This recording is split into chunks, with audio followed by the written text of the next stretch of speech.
The meeting of the Shreveport City Council has now been called to order. We will have an invocation by the great Councilman Willie Bradford, and our pledge to be led by Councilman Fleury. Stand, please.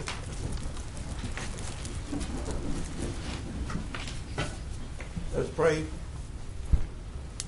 Gracious Father, we come again, Lord, thanking you for this day and for this opportunity to come and assemble as the City Council of Shreveport to transact the business of our citizens.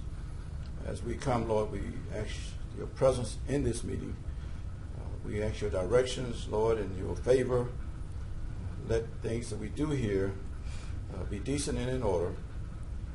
And Lord, we pray for the mayor, and we pray for these council members. We ask your continued blessings upon them. We pray for our city, the safety and the welfare of our city, Lord. We continue to bless our citizens and all those partake of just making this city a great place to live and work.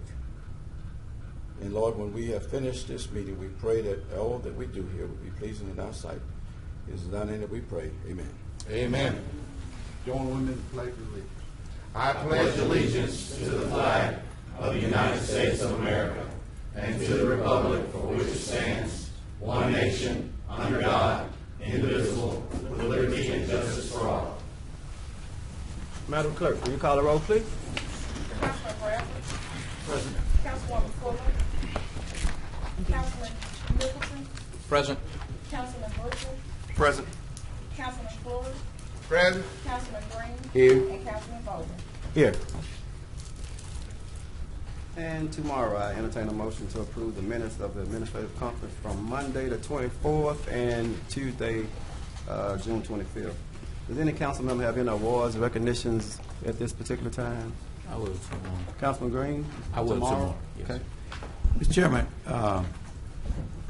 I'm going to ask, it's an agenda item, but I'm still going to ask my friend and colleague on the commission, Mr. Robert Chavez, to come forward, and if you will, Mr. Chavez. I want to recognize him and for his work.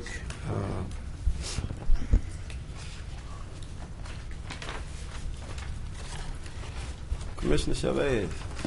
Councilman Bradford, thank you. Chairman Jerry Bowman, my favorite councilman James Fleury for the best neighborhood. Hello, Mayor, and I'm not going to leave out my favorite councilwoman. Hey, Lavette, how are you?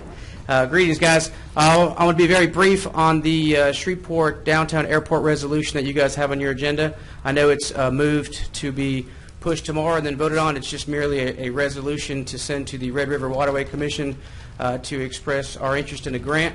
I realize they have funding that they can allocate to our city to better our downtown airport. I know many of you guys have been out there. There's a lot of upgraded needs. I know that would be a true economic driver to our community. I'd love to see the upgraded facade, the landscaping, the common areas, the terminal, and just the vibrant downtown executive airport that we could have here in Shreveport when other outsiders fly in their private jets and look at placing their business in Shreveport and in our downtown airport.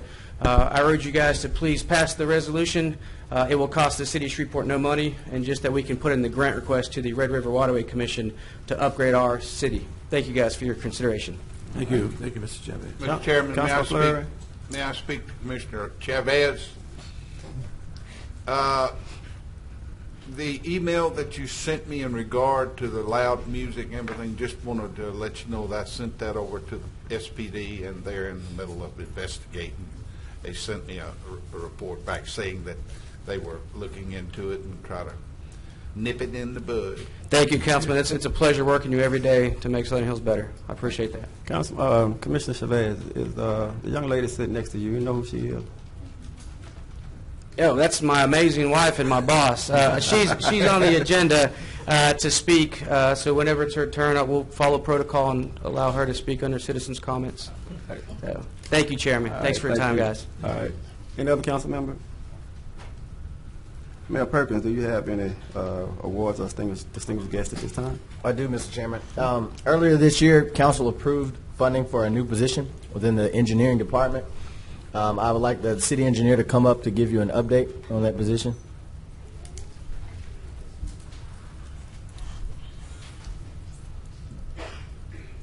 Thank you, Mayor. I'd like to give you a little status update on the division chief position to assist with the consent decree effort and the sewer projects. We ran the ad twice, and we ran it longer than usual, about a month each time, and we didn't get any candidates. Could be for a number of reasons. That's typical for our engineering positions. So in the past, for our civil engineer 4 positions, when we don't get any candidates, we just run it again and again and again, and it drags on. And I don't think we have the luxury of time to just let this drag on and keep kicking the can down the road. But we did get one application of a very, very appealing, energetic young engineer who I think would be a very good candidate. He's I won't tell you his name, just because of HR reasons, but he's from Shreveport, went to Southwood, and got an engineering degree from Southern. He's a mechanical engineer and doesn't have much experience with sewer. But the role we're looking at putting him in is not the division chief role, and that's why I want to give you all this update. It would be to support the assistant city engineer. And we would downgrade the position and the salary as appropriate. And I want to remind you, the need for this position wasn't because of the quality or the skill of the assistant city engineer that's overseeing it now. He was just overwhelmed with the workload. So we were shooting for the stars, trying to get somebody with 25, 30 years experience. We're not going to get that with this salary. I guess you only realize that when you test the water with the advertisement. So I think with this young engineer assisting the assistant city engineer will really be a big help to the city. This young engineer, he's working over in Dallas. He's the type of person that we want to come back to our community and to make our community better and to work here. So another issue with the assistant city engineer that's overseeing the consent decree. Right now, the structure of the program manager consultant and the assistant city engineer, the program team varies from the number of people. Let's just say it's 40 people.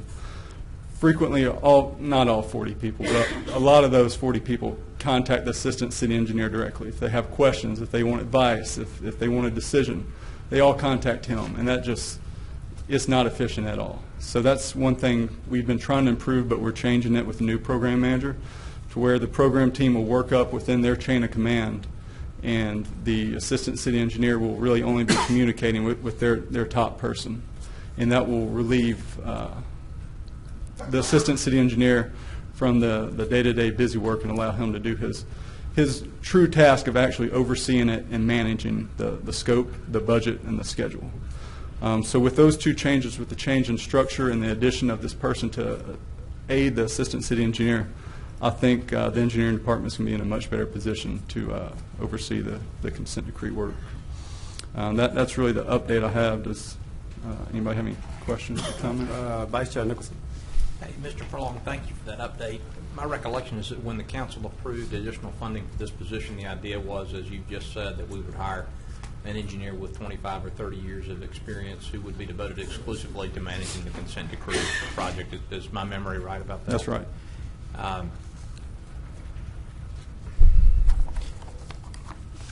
From my perspective, it still seems that would be ideal. And I hear you saying that we just haven't had luck recruiting an acceptable candidate who fits that profile.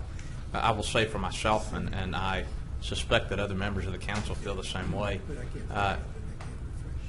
we certainly could increase the compensation offered to this person for this very specific part-time, or not part-time, but short-term role, given that the consent decree project involves spending $100 million a year. So I don't want to, if what you have told us is we need somebody, or ideally would have somebody with 30 years of experience, I don't want you not to be able to get that because you don't have funding for a salary. I will support any reasonable salary to have the right person in place to manage this project. And I appreciate it. And they're both good approaches and both acceptable approaches. The higher salary with a more experienced engineer, I think we'd be looking very good. With this arrangement, I think we'd be looking very good also. Just looking at numbers, to get somebody with 25, 30 years experience, they would probably by far be the highest paid employee. it probably cost around $250,000 a year, and that's with benefits. But this is for someone to manage $100 million a year spending, right? That's correct. I mean, But we're investing largely in a program manager to do that. It's a large investment in the program manager, and I feel that with the transparency this program manager is going to present with Burns and McDonnell, the interface that we'll be able to monitor them with, and relieving the assistant city engineer of all the day-to-day tasks that he shouldn't be doing anyways, I feel like we have the skill set in-house to manage it without the 25 to 30-year experienced engineer. I don't object to running an ad, maybe 1 or 2 more times, but I'm kind of doubtful. We'd have to find that perfect guy that's looking to close out his career for a temporary position. I'm not saying it can't happen, but it'd be difficult.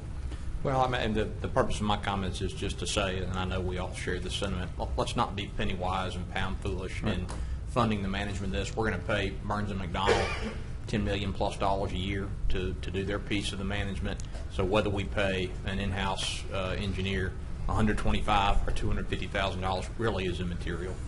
Yes, sir. Thank you. Okay. Councilman Butcher.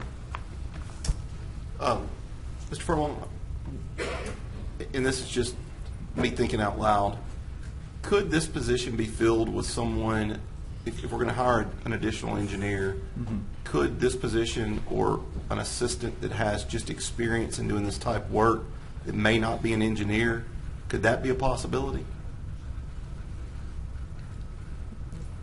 They'd have to be the right person. I mean, you are just managing a budget and a schedule, but the projects do get complex, and with different types of construction, different techniques, and what you can do with this type of pipe and what you can't do in this construction environment. So I think you do need somebody with that, With the engineering and sewer experience. I just, and as I was listening to Councilman Nicholson speak, I was thinking to myself, if you found somebody that had been in this industry for quite a while, because from what I understand, this is like one of the largest ones in the nation right now.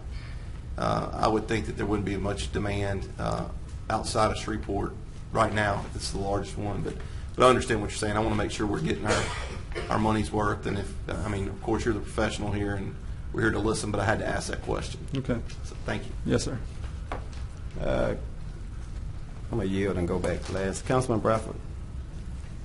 Mr. Chairman, thank you, and thank you, Mr. Furlong, for that report. Yes, sir. In my field, oftentimes we look for people of a quality that will fit within the structure of our system, and sometimes that person is not available, hard to find. So what we do, we get somebody who can get us somewhere until we get from that point to the next point. Get somewhere to get somewhere else. And it appears that this is what you're suggesting, that you want to get somebody, because you've been carrying this position, the workload of the engineer that is responsible. You've been advertising for how many months now? It wasn't continuously run. It's not running now. No, I mean, it hadn't stopped, but I'm just saying, but it's been an ongoing process, like Yes. to me, as long as we've been on the council almost. Yes, sir. So I'm just saying, I think, in my opinion, I think you're at a point to where you need to, and it's your call and the mayor's call, and the fact that if somebody is available that to help you get the necessary needs covered now, that we release some pressure, some responsibility, some oversight, share that, and at the same time you may find somebody who would fit the criteria that you're looking for to get us further. And I can support that attitude, because if we lose what we got, we're going to be that much further. And I have had people to leave me because they felt like they was overworked and underpaid and not appreciated. And I don't want to see that happen to you. We gotta, we're on the time, we're on the clock as it relates to this consent decree, and we already have some challenges. And if this position is going to help you and relieve some what you feel is some pressure to continue to look and then give some assistance to somebody who really needs assistance, I think it's a good thing. I really do. I think it's a good thing, but at the same time, the door is still open for that other person. Thank you, sir. Thank you. Councilwoman Fuller. Thank you, Chair. Mr. Furlong, we've talked a lot about your staffing. I'm just wondering are you staffed up in the rest of your department right now? No, we have about 20% vacancies. We recently went to the HR board and restructured what I call our project management team, the team that delivers the capital projects. And that's working its way through the final steps of HR to get those positions posted. And I think once they're posted, we'll get them filled fairly quickly. So I'm very optimistic that we'll be 100% staffed very soon. Thank you. So this position kind of fits into that new structure, right? Yes. Okay. I'm understanding what you're saying about the pay not being congruent or conducive to what someone with all that experience might require to take on this position. But do you feel like the positions within your new structure are going to be adequately compensated for the expectation in the job descriptions? Or is that something else that we might want to be reconsidering? Yes. They're competitive enough with the private sector to be able to bring in what you need. Okay, my next question. How are we advertising when we advertise for these positions? HR advertises through their system, NeoGov, and the city's website. I also reached out to the two engineering societies in Louisiana, American Society of Civil Engineers and Louisiana Engineering Society, and they posted on their web pages. Have we ever used a headhunter for positions like this when we're looking for something somewhat competitive and with the urgency that we're looking at right now? I have not personally, but in years past, the city did when they were looking for a public works director and a city engineer. And I did participate in some of those interviews, and I can tell you that there were not many candidates. Even then? Even then. Okay. The last thing is, do you feel that bringing in this potential candidate to work alongside your assistant city engineer is going to be an adequate fit for dealing with the continuity issues that we can expect changing in the middle of phase 2 from one project manager to the next? Yes. And a lot of that, the backup of that yes is my confidence in the new program manager. We've been working very closely the past couple months, and I know what their plans are, I know what they're going to do, I know what they're doing now, and I'm very confident in their abilities, and I'm very confident in their ability to relay information and for us to monitor and oversee it. All right. Thank you. Thank you. Okay. On this structuring, will Ms. Featherston be involved closely with this as well? We're always working with her. This would not be in her department. It would be in engineering.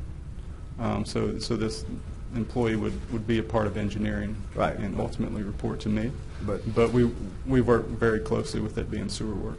Okay. And she wouldn't mind offering any assistance if needed, correct? And her department's funding the position. I was just saying, but I'm just saying as far as the new program manager and yourself, the three of you will be able to. That was just. Yeah. Let me ask one more question, Mr. Chairman. I don't think the salary. I think it's a fair, adequate salary. The time frame of the position is how many years? We put 8 years in the advertisement. Okay, and that would phase out pretty much, and that could be one of the issues. It could be. Have any applied? Have any inquiries regarding this position have been afforded you? We had 3. 3? And I don't know how much I can talk about that. Why we didn't pursue those? I just wonder, was anybody interested? But there has been 3 inquiries. 3. One was in-house and withdrew after they realized that they really don't want a little bit more money for a temporary position. But I was just thinking to come into a city or to a job where I'm sure that maybe it's an opportunity once this expires, but to commit to an 8-year position would for me would be sort of challenging to do that unless I was going to retire after 8 years. Yes, sir. Okay. It'd have to be that perfect candidate that has experience and is ready to end their career. And that was the 30-year experience. That would pretty much categorize that person. I mean, yes, sir. A good deal. Okay, but I still think to get somewhere else is a good idea. Thank you. All right. Anyone else for Mr. Furlong? Thank you. Thank you. Yeah, Mr. Chair, I just want to quickly comment on Patrick's job. I've observed him under conditions that are very resource constrained, from the amount of money we can offer engineers to the amount of applicants, and he's done a great job exercising ingenuity with what he has to make sure that we address the problem as sufficiently as we possibly can. So I want to applaud him for that. And he does that on top of implementing upgrades and technology, on top of all his other duties and responsibilities as the city engineer. So he does a really good job handling it. On to my next note, we have begun the preliminary process for our general obligations bonds. Not sure if you heard Councilman Boucher talking about it this morning on Kill Radio. And the notice of intent to call for an election in November will be read in the minutes today. But I want the CAO to give some brief updates on that process prior to. So, council members, you probably recall Resolution 70 that was passed on June the 11th actually established the Citizens Bond Committee. And this committee was set together to study the needs and the priorities for city capital improvement projects. We want to thank the council for your appointments to the Citizens Bond Study Committee. The committee was comprised of 2 members from each of the council districts and 2 from the mayor. This group of 16 volunteers, they spent over 20 hours listening to the needs of the city and discussing it amongst themselves to find where their priorities lie. They were tasked to be the voices of the citizens and what they desire to see funding allocated to. On today, this afternoon, I will be forwarding to the council members a list of the funding requests and recommendations that came from the Citizens Bond Committee, and we are going to be asking the council to start to vet those projects amongst the members of the City Council. And Mr. Chairman, we will seek your guidance as far as if you want that to be vetted in an infrastructure committee or if there should be a separate committee that's established specifically for the bond study.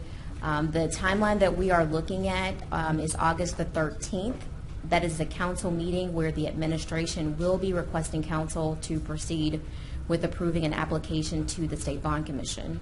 The State Bond Commission would then review that application and they will approve to declare officially an election that will let the voters choose on specific propositions as you all determine, which would include the projects that you have vetted to be appropriate to move forward with. We've been working really closely with Bond Council to establish a timeline to a November 16th election and then an issuance of bonds in early 2019. On the agenda today is where the City Council Clerk will read into the minutes the right for the council to call for an election. There would not be any action required from the council on today, but again, we will be forwarding the list of those projects to you so that you can begin to vet those amongst the members of the council. And at the August 13th meeting will be the date that the administration will be asking for the council to approve for us to apply to the state to call for an election for November the 16th. All right. Thank you. All right. And Mr. Chair, my last note, this one wasn't written down, but I see we have former State Representative Roy Burrell in the audience. I want to acknowledge him and also thank him for the work that he did for me on my economic development transition team. And just say applaud him for all the good work he's continuing to do in our community with the sickle cell softball tournament that's coming up as well, that I was happy to come and get gifted a jersey with. So looking forward to that, and thank you for attending. All right. Mayor, let me add that also last week he finished his annual Biz Camp project with his young people. I think he had. Roy, why don't you just come up for a second? Can I ask you? I can't even keep up with him, Councilman. Yeah, go ahead. I want to express my appreciation for Biz Camp. Can you give us some numbers on that this year? He came in after I recognize my I got you. my guest. Well, it seemed a little bit familiar to me. But anyway, the name is Lloyd Burrell, 2613 Lakeway Drive. Councilman Bradford asked me to kind of give a short update, I assume, on our BizCamp program. We had 61 registered, and because of our stringent guidelines, we ended up with 40 young people. We normally have an attrition rate once they find out that we're not playing, and that it's a very intense program that they go through. Our youngsters, for those of you that don't know anything about the BizCamp program, I want to recognize my city councilman as well as chairman here, as well as the other council members. Our program has been going on now 19 years. Next year it'll be 20. I appreciate those who did come out and support us. I know some of you that, know about it. You all partner with us in terms of funding. And although we had reduced funding this year, we did make it through. I'm committed to have a successful program at least for 20 years. Next year would be our 20th year.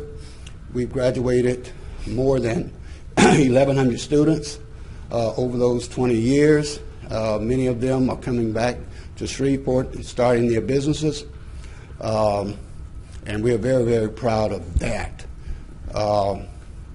Councilman Fleury, I appreciate you coming out again this year. They seem so excited. We have some great students this year. They did come down to the city council, the city council chambers, where they work with the MPC on things that they needed in order to, the legal structure and the things that they needed to start a business in Shreveport. So we appreciate all of the things that you all do here at the city council, and I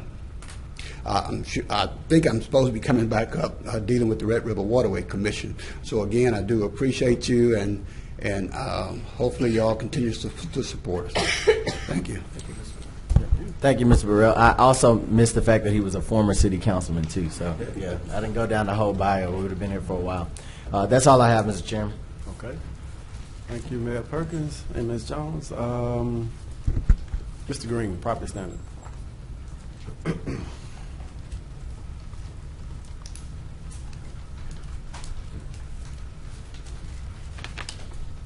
Anyone have any questions or concerns? The grass, Mr. Green, seemed to be the subject of the day. Getting a lot of inquiries about that. Are we on the schedule? How are you dealing with the overgrown lots? You know, we basically do it in a rotation. That inspector in that particular area does. So everyone's cutting now. And we have now started, we'll start demolitions this week. Mr. Green, I was contacted by a citizen who has a neighbor who is in a nursing home. A tree fell on her driveway and has not been cut up for some time. Is that something the city can help with, or no? I mean, do we have men that can, on request, cut up a tree on private property, or no? Well, I mean, we're enforcement. Yeah. We can do it, but a lien will be placed on the property. Okay. We have anybody who can do it without putting a lien on a lady with dementia's property? Because I said I could call you, but then I thought, well, I don't know if I want to do that to this lady in the nursing home. So maybe we talk about it. How about that? I'll be able to get Gary to do it. Well, maybe I'll ask Mr. Gary to do it. Okay, we'll talk. Thanks. All right.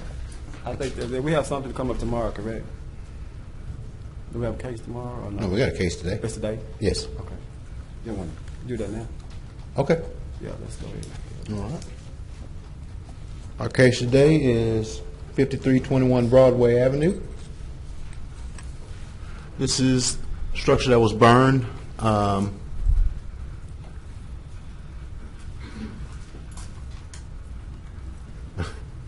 Okay, there we go. All right. The property owner, or the previous property owner that was coming to council, has sold the property.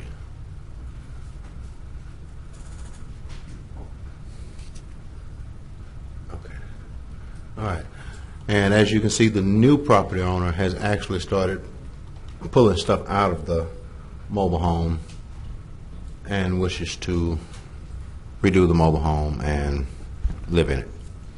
So what we have to do is close this case out, and in order for us to pursue the new property owner, we'll have to start it over with a new violation.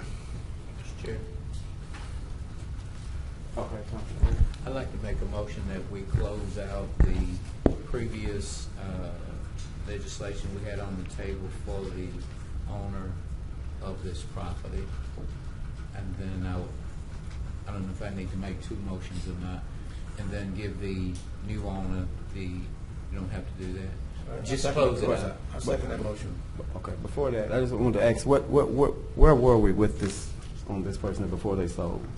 I knew they were coming down and we gave them We're extension giving to them until, We'd given her time to just time to come up, but not to demolish, nothing but monetary or nothing like that, though, correct? No, we gave her time to sell the property, which is what she. Okay.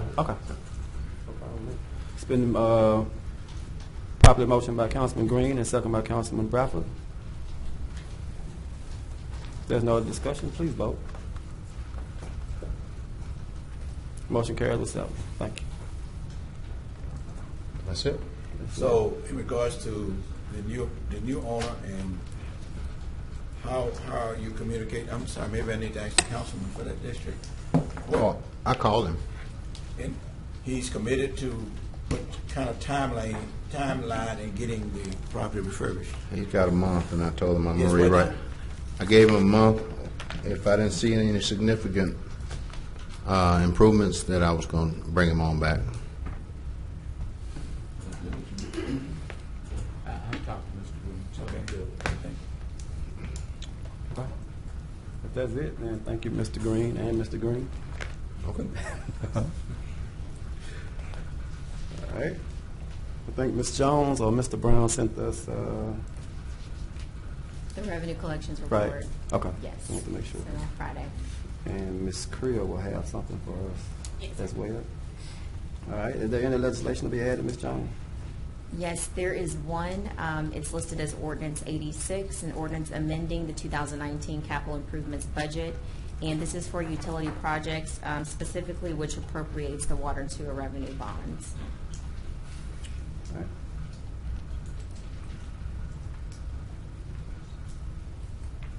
Any comments or questions on that?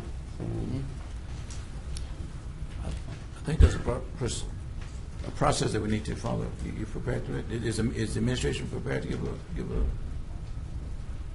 What's that, Councilman? I was wondering if the administration was prepared to give us some insight on this added agenda item. I can. So the administration, we have just finalized the contract. I know that we had discussions at the last meeting that council members wanted to see the contract completed, and legal has been working really hard to complete that. So if this is added to the agenda, it would be up for introduction only. It is a 2-reader, so it would not be up for vote until 2 weeks after tomorrow. But the administration is requesting the council to reconsider this ordinance so that we can move forward with funding projects specifically for the contract with Burns McDonnell and Bonton, our new project managers. Yeah. And the only 2 things I'd like to add to the council is one, we talked about delays when paying our bills. Burns and McDonnell and Bonton are already on the ground doing work, so this would be a delay on when we could actually start paying them for that work. And the second thing is it would also expedite the complete transition from the previous project manager, who we've talked at length about and some of the deficiencies, to the new project manager and the new policies that we have to make sure that the work is being done to a new and better standard as well. So those are 2 points I'd like to add to that. All right. Vice Chair Nicholson. Mr. Chairman, I do think it would be appropriate to add this to the agenda at the mayor's request, but I hope between introduction tomorrow and our consideration for final passage in 2 weeks, that we could have a comprehensive presentation and a committee meeting discussing both the contract, the transition from C.D.M. Smith to Burns and McDonnell, and any other questions council members have before we make a decision about whether to approve an additional $108 million of expenditures. Thank you. All right. I think that's appropriate.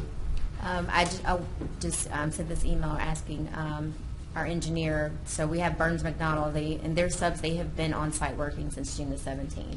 Of course, this was a part of the game plan for them to help us to transition effectively so that would be a smooth process. But at some point, we do need to start paying them. Okay. All right. So, is that a motion? So moved. It's been moved by, I'm asking, to add this to the agenda. Why don't you do it tomorrow? Do it tomorrow. That's why I'm asking. Is it we don't add it today or tomorrow? We add it tomorrow at the regular session, right? Okay. Yeah. Just making sure. You gonna make the motion tomorrow? All right. I'm an accommodating man. Okay. Thank you, Ms. Jones. Thank you. We have the following request to speak. Ms. Megan Chavez.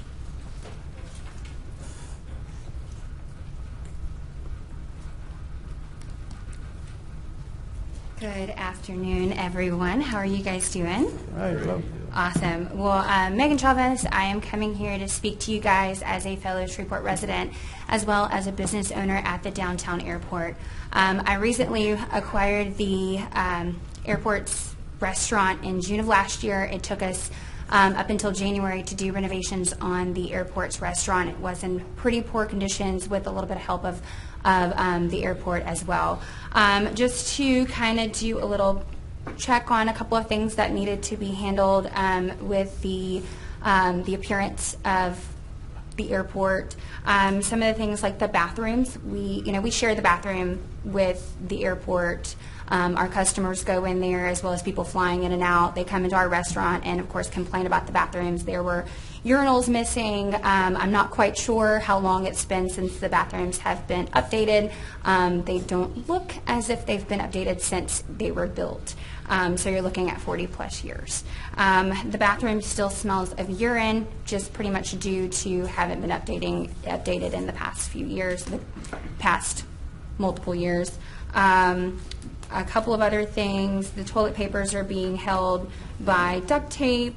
There's also surrounding buildings that are dilapidated, and I'm not quite sure who owns them or if the city can really do anything about that, but there's windows missing, the doors are open, and they're literally right there on the airport. I don't know if that has anything to do with the resolution going through or not, but also the barbed wire on the fences, it does kind of look somewhat like a prison whenever you're coming into the airport.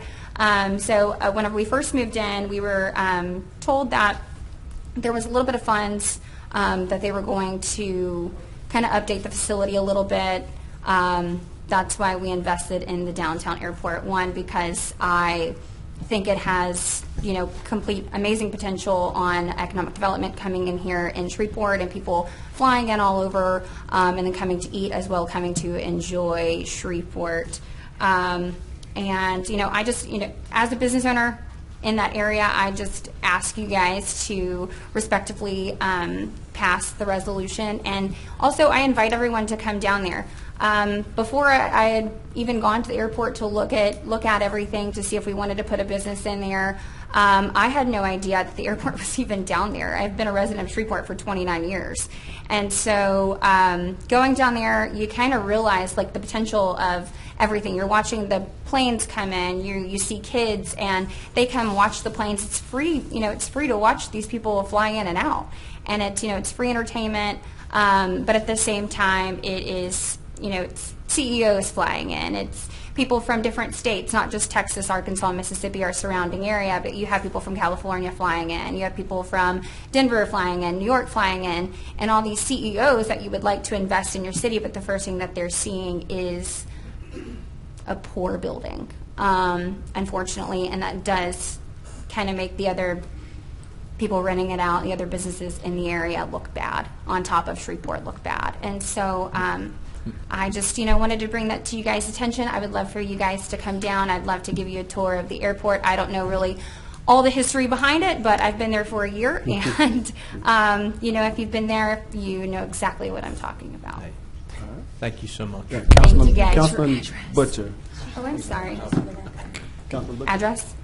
They're just sitting here thinking about how good dinner or lunch was last time they were there. They're like sitting over here thinking about meatloaf, and they forgot to get your address for the record. Thank you. Well, if you haven't been there, I would love for you to come just to show you the building. Well, to be honest, I was thinking about the meatloaf, but But we need your address for the record. Oh, sorry, 9021 Blonde Boulevard, Shreveport, Louisiana, 71118.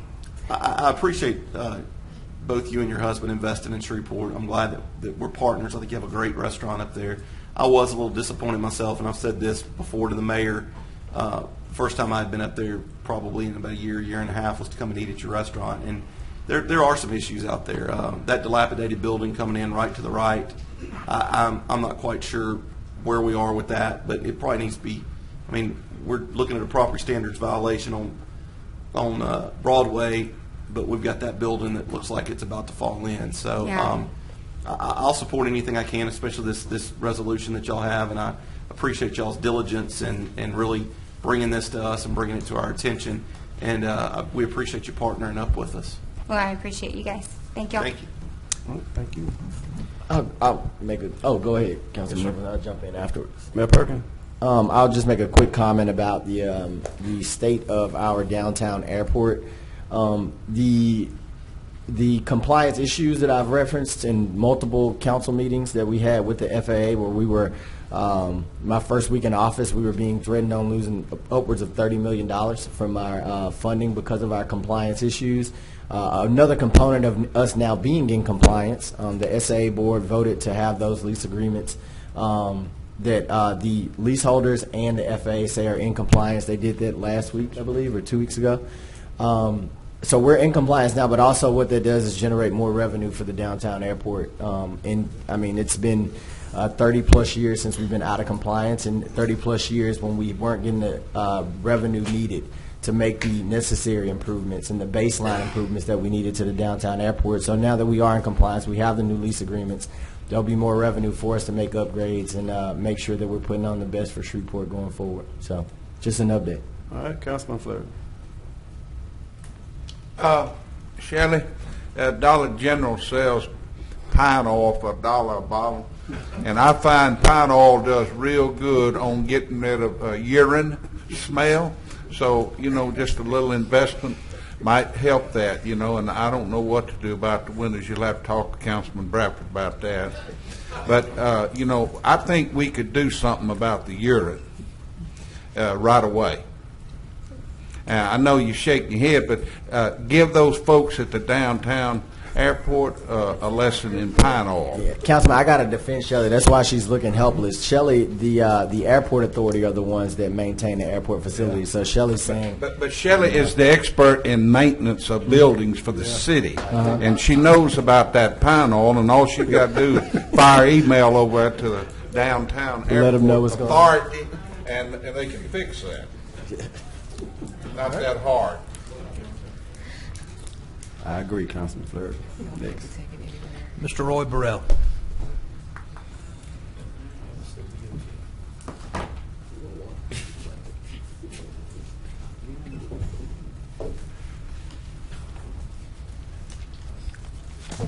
Well, we'll try this again. Roy Burrell, 2613 Lakeway Drive, Shreveport 71109. To our City Council Chairman again, and to the other council members, our illustrious Mayor, Mayor Perkins. I'm here at the request of Parish Commissioner Mario Chavez. He came to the Red River Waterway Commission, in which I'm a member of the board of the commission of the Red River Waterway Commission, which is a political subdivision of the state. And we deal with issues associated with Red River and those initiatives that are adjacent to the river. And since I've been there, which I've been there now a little bit over a year, many of the other members who've been there for umpteen years, only looked at the Red River Commission to fund projects such as ports and recreational facilities. That is written in the legislation, in the state legislation, that was passed for the Red River Waterway Commission. But there are also languages, I mean, that there is language in there also that does not specifically speak to just those two projects. So it's sort of an educational process, if I can add, to help educate our board that they need to look beyond just ports and recreational facilities. There are other economic development projects that the Red River supports that they need to consider. Since I've been there, I have researched their documents to see how many economic development reports that they've had, and I've only found 2 since their beginning, and the last one was 5 years ago. So I'm trying to encourage them to look at updating their economic development plan. They do have an economic development impact study that they do, but that doesn't really do what we need to do. So I'm saying all that to say this. The downtown airport, I included in the recommendation that I made to the mayor through the Economic Development Task Force that he had assigned me to. And I think that that's a jewel in the rough. It used to be in my legislative district, and I know some of the problems that are there. So I'm doing everything possible from my perspective on the commission to try to open up that conversation. So the issue that you all are having to get grant monies from the commission, there is a process that we have, and I think I've explained that process the best I know how based upon what was given to us, is that the resolution that you're presenting today, it should just request us to look at the funding, potential funding of the grant that you had asked for, and we will discuss it. We will invite you down. You can explain it, and we will vote from there. And that's as simple as that. All right. Thank you very much, sir. Thank you.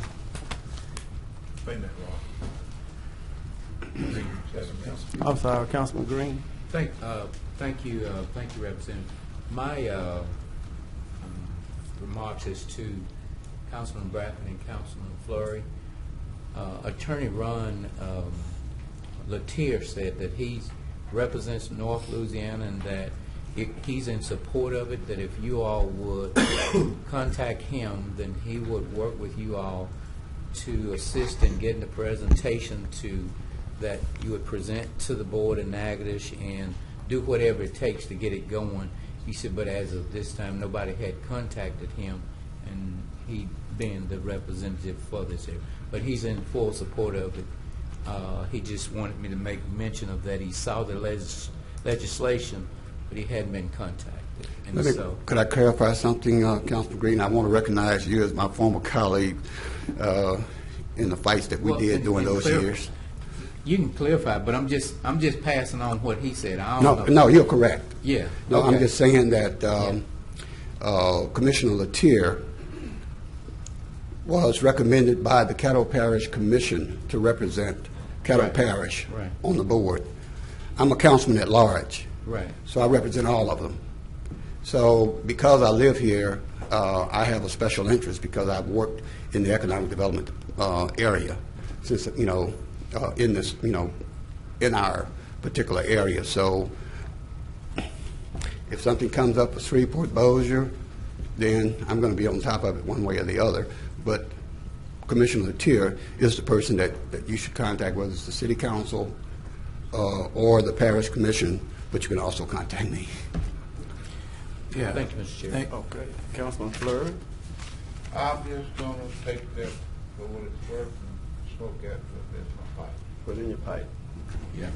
All right. Thank you. Mr. Chairman, let me just respond to Councilman Green. I accept his recommendation in contacting Commissioner Latier, but I want to say that when Commissioner Chavez invited myself as well as Councilman Fleury out to the airport last year, we did get the tour and saw the condition of the airport, downtown airport. And we was talking about how we can help upgrade that facility. We even went out toward the runway and saw, you know, the grass and the whole lawn apparatus of the airport not being groomed and maintained. He invited us back out there, and we had a conversation about the possibility of soliciting the River Waterway Commission to help us. But he went a little further because he has an investment out there. He and his wife, and you heard her earlier, they upgraded the restaurant area, and the activity of the restaurant has increased.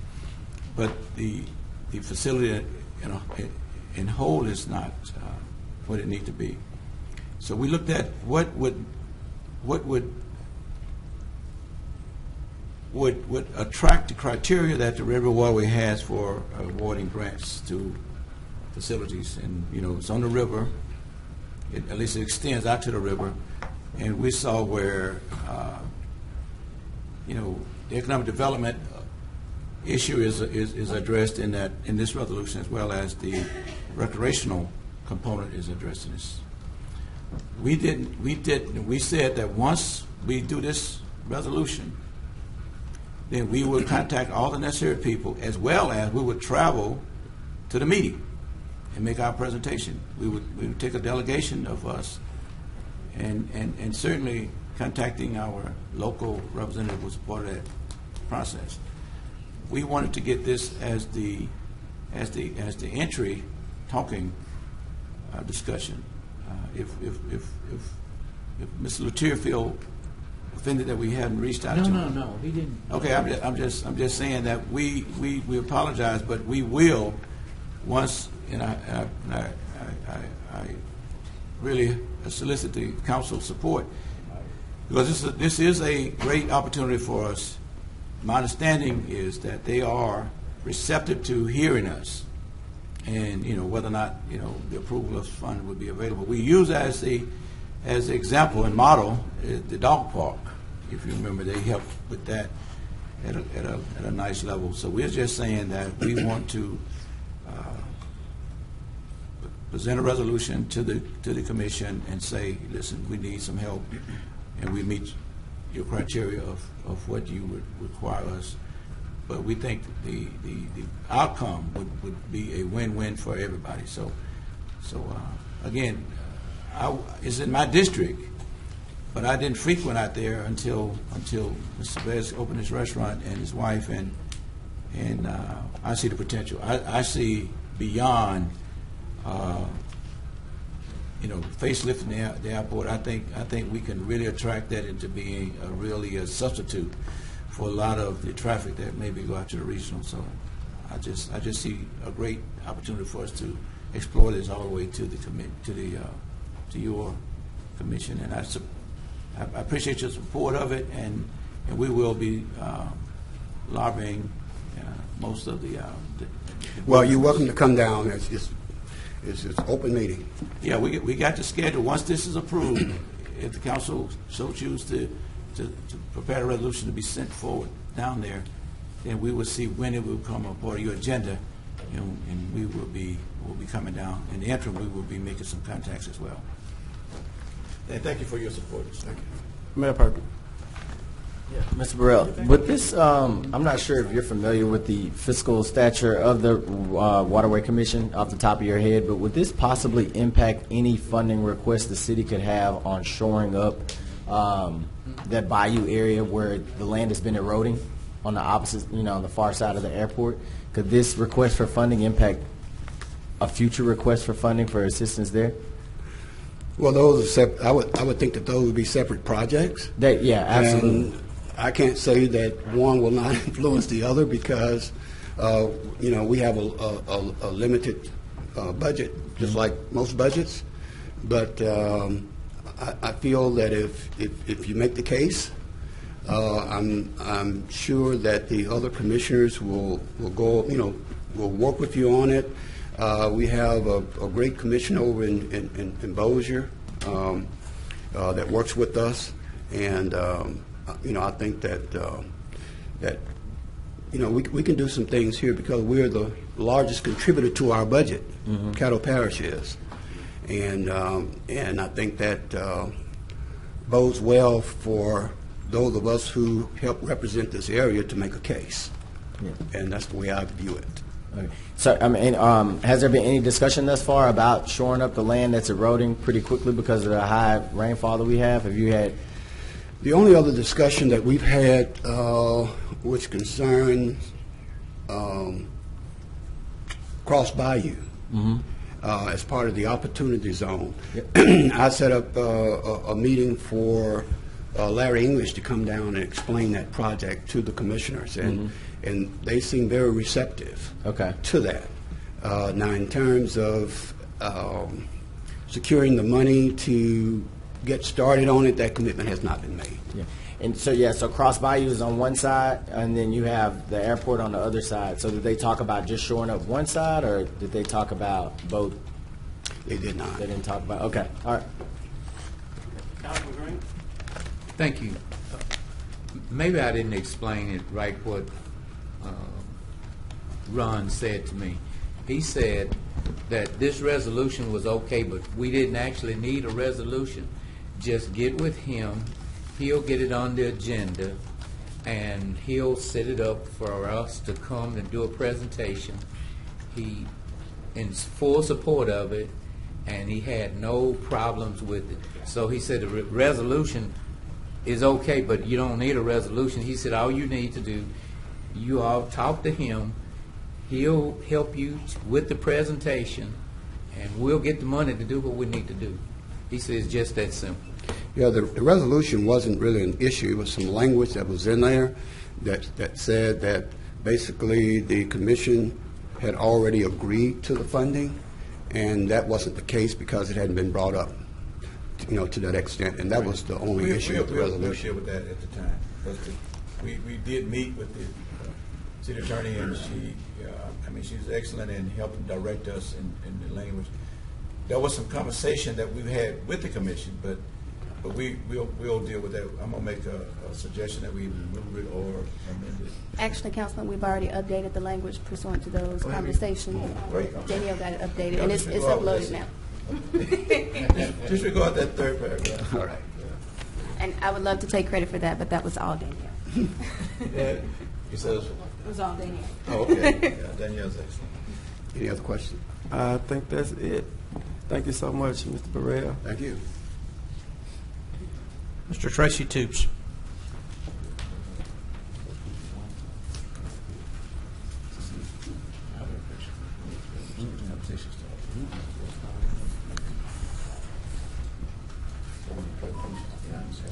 Mayor Perkins, council members, thank you all for your community service. I'm Tracy Toops of 424 Braemar Road, Shreveport, Louisiana, 71106. Just wanted to make a couple of comments in regards to the potential ordinance change to the separate entrance ordinance for hard alcohol sales. A couple of things I wanted to point out is in Louisiana there are several different laws across the state. Indeed, for instance, Minden is a not completely dry town, but they do not have any packaged liquor stores. The city of New Orleans allows for open container laws throughout the city. And Shreveport, for its own reasons, also has a different ordinance in regards to hard alcohol sales, one of which is a separate entrance. The couple things I wanted to point out in regards to hard alcohol is that the currently operating grocery stores, independent liquor stores that are abiding by the current ordinance are seemingly doing well. So why uproot and fix something that's not broken? Two, wanted just to mention to everyone that the separate entrances, especially being born and raised and being in this business for going on 17 years, the separate entrances deter underage purchase attempts and drinking. It helps law enforcement to recognize and isolate problems, and this pertains to underage sales, the potential occurrence of underage theft, and in the liquor business, theft is a major concern, and overall theft in general. So I just wanted to bring those points up in regards to the ordinance change to hard alcohol. Secondly, on a completely different topic, and I'm assuming it's okay for me to talk about the cameras on a different topic. In regards to the cameras, we've had cameras anywhere from 5 to 15 cameras, depending on which store, in our stores for close to 12 years now. Those cameras have been nothing but beneficial. They are an investment, and I think that they have paid for themselves several times over now. They help control theft, both internal and external. And we've, over the course of our time of having the cameras, we have assisted the Shreveport Police and the Bossier City Police numerous times in finding solutions to some of their problems, as well as many of our problems as well. So those are my comments in regards to that. All right. Thank you, Mr. Toops. Thank you, Mr. Toops. Thank you. Mr. Ron Lipo.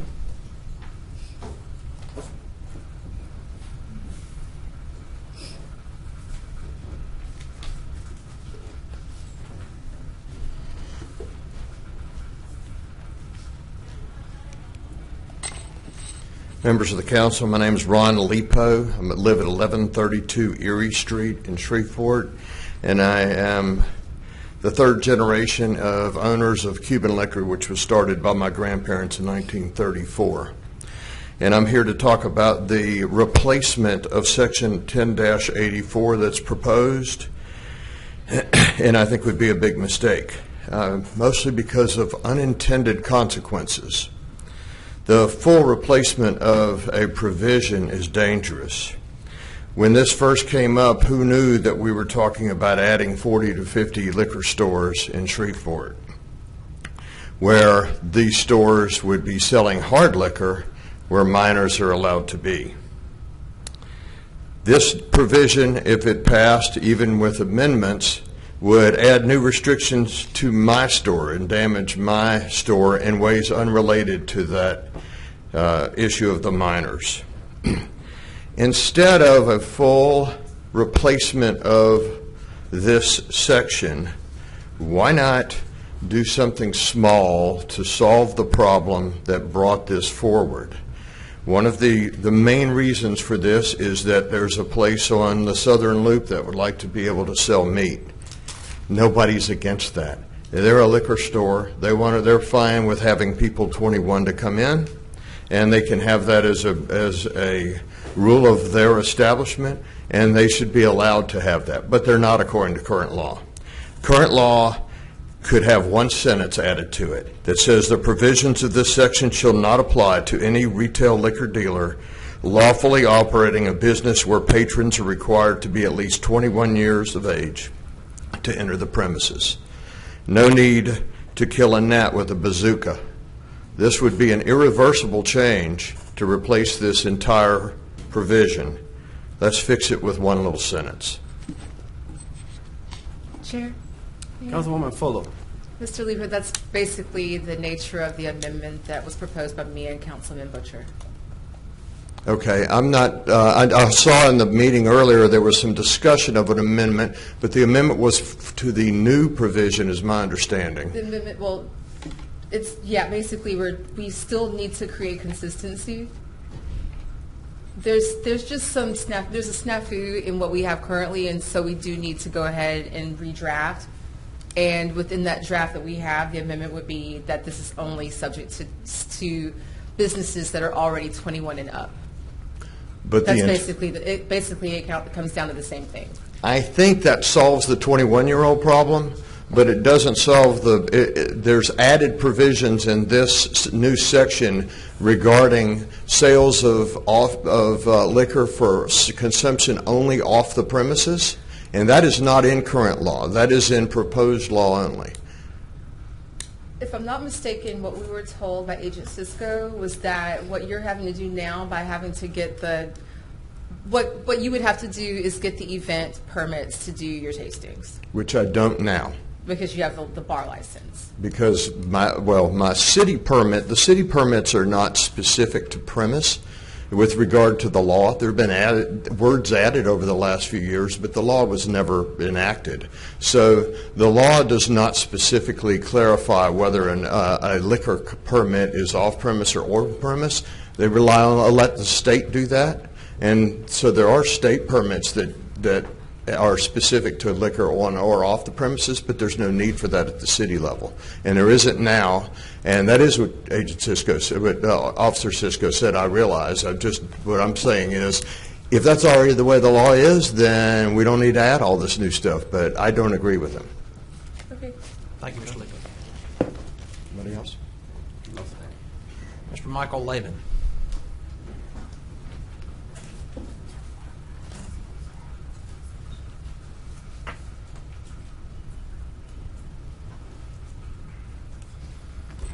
Hello, my name is Michael Laban, 1298 Leonard Road, Shreveport, Louisiana. Thank you for letting me speak. I am owner, co-owner, and operator of Thrifty Liquor, discount liquor and wine chain. Have been for 25 years. I am second generation. My grandfather, James Melton, was one of the original founders. I don't know if any of y'all remember him. Obviously, they've already covered some of the things that we disagree with. I was in the meeting earlier and heard y'all talking about one gentleman wanted to put in a door, and maybe that could be part of the tweak. I would say that would not be a good idea, because that gentleman would be very good at managing his own store. But if we do that, then we allow any store to put a wall up, whether it be a Dollar General, whoever's selling what, and who's to say that they're going to maintain that entrance the same as that gentleman promised he would? Just the whole idea is to keep minors away from hard alcohol. That's why the whole provision was put in the first place. It would limit their accessibility to it, the theft of it, shoplifting. Also, we talked about mainstreaming or streamlining with the whole state. If we start doing everything that everybody else in the state does, and then somebody's going to come up to you and why can't we have open containers in Shreveport? They have them in New Orleans. Well, that's already come. It's been addressed. It's been voted down numerous times. It's not something that Shreveport wants. I think that it's a dangerous precedent to start changing laws every time somebody opens a business and they didn't follow the law. We've been around. We operate under the law. I have no problem with cork and cuts operating, being in, and I think that the 21 and over stipulation would be perfect. But if somebody opens up a business and it's against the law and they don't like that, they're going to come to you and say, well, you did it for them, you got to do it for us. That's all I really have to say. Thank you for listening. Thank you, sir. Mr. Chairman. Councilman Butcher. Mr. Lehman. Yes. Right now, the way that the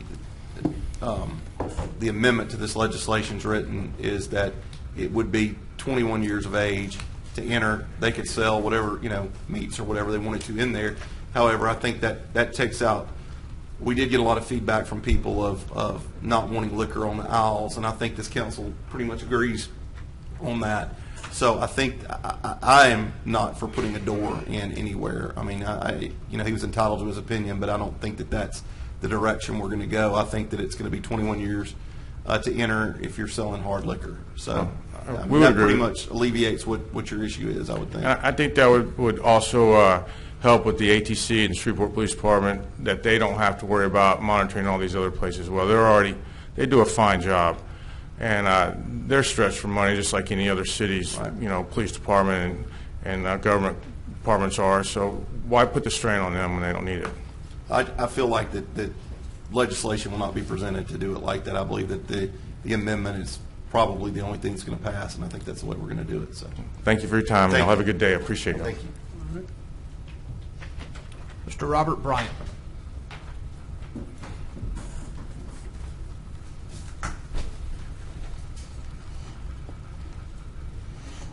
Council, Mayor, Steve Roop, 924 Captain Shreve in Shreveport.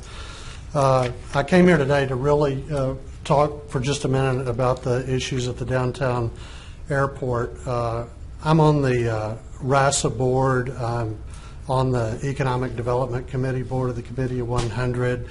I'm immediate past chairman of the Shreveport Chamber and on their executive committee. I've been on the North Louisiana Economic Board, NLEP. So I've been a banker, commercial banker here for 27 years. So I've spent a ton of my life mired in economic development.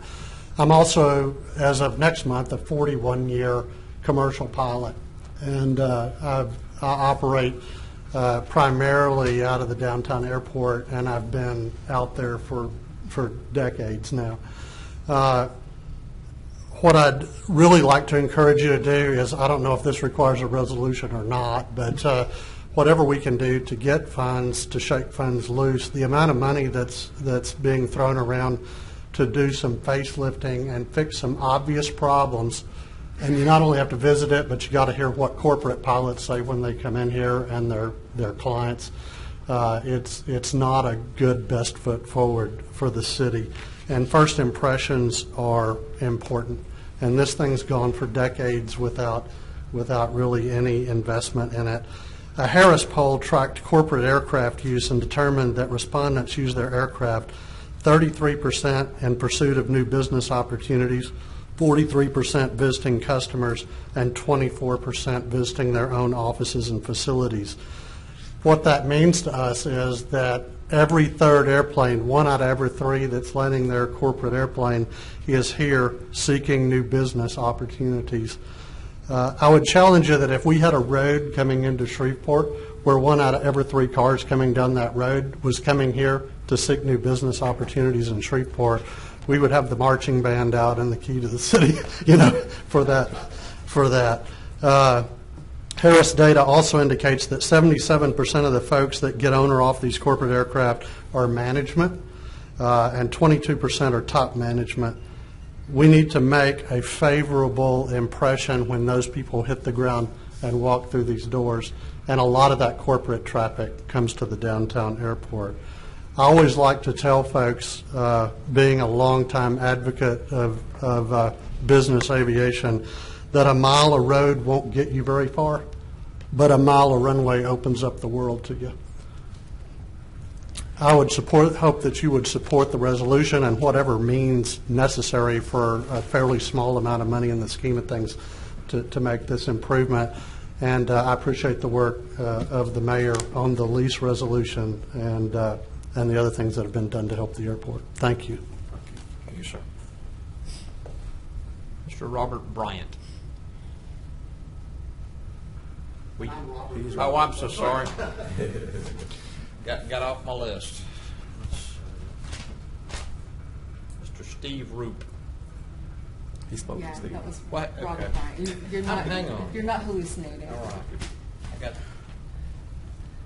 The chairman just hands me these cards and I read through them as best I can. Okay. Mike Johnson. How about that? Mr. Mike Johnson. He's in Washington right now. Right. That Mike Johnson.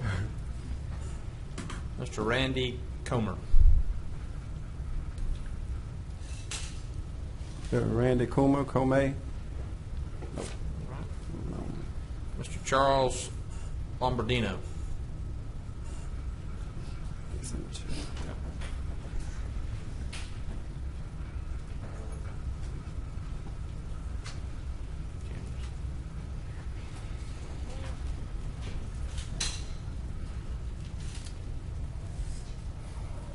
Good evening, Council. Charles Lombardino, 104 Southwood Drive, Bossier City, Louisiana, 71111. I guess I'm a little confused in the ordinance pertaining to the security. I had been told that the 4K part of that had been taken off and that that part was going to be changed. Is that not true? I do intend to offer an amendment, sir, that will remove the 4K resolution requirement. That hasn't happened yet, but it will before the ordinance is considered. It will. Okay. I think what we're all concerned with is safety. And I think that we're talking about safety in communities as well as downtown, which I think sets an image of what Shreveport is. And I know there's been some talk about putting some public cameras down there, and I think that's a good thing. But what we need is the same thing we kind of need in communities as well as downtown, is we need more police officers. You know, we have a shortage of police officers downtown, and I think the city needs to find the funds to provide some more so that we've lost a big market of patrons that come downtown due to the perception and the reality of being unsafe. There's been some, you know, you'll hear that downtown has the safest record of any district, but you know, we're not really open 7 days a week. You know, it's more of a 2-day-a-week thing. So, you know, I think that's kind of skews things a little bit. But what I think we should do, and this is mainly for the Red River District, I've been down there for 33 years, you know, lighting, you know, that's safety in a community, and that's safety in a entertainment area. We have so many lights that are non-existent. Bulbs are out, no poles. I mean, we're talking 30 or 40 of these lights. Our gateway to the Red River District is unlit. It's like having a store and turning your sign off at night. You know, people should come over that bridge and they should see those Red River District gateways, you know, the way they should be. When we're talking about these, I think you all know what we. Right now, the biggest, newest part of it says begin higher fine zone. So, you know, that's not really the image we're trying to send to the public. But, I mean, there's lights out at Festival Plaza. I mean, here's one right by the Spring Street Museum with a cone on it. It's gone.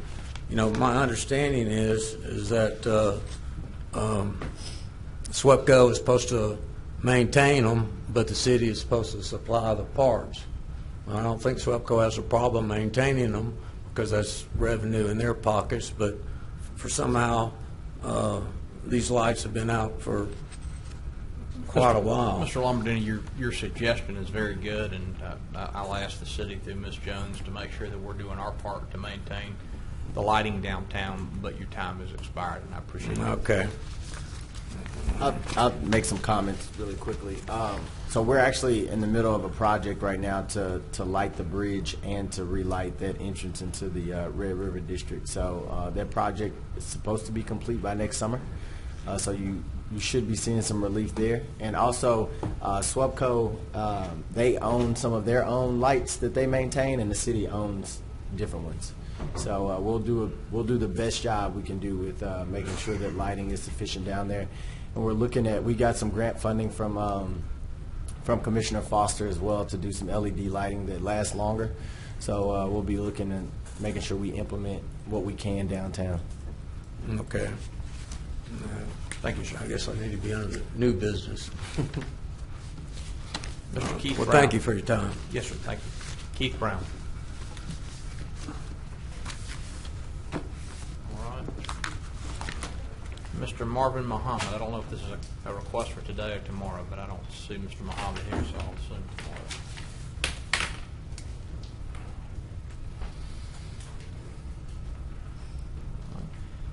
We have no executive appointments to be considered tomorrow.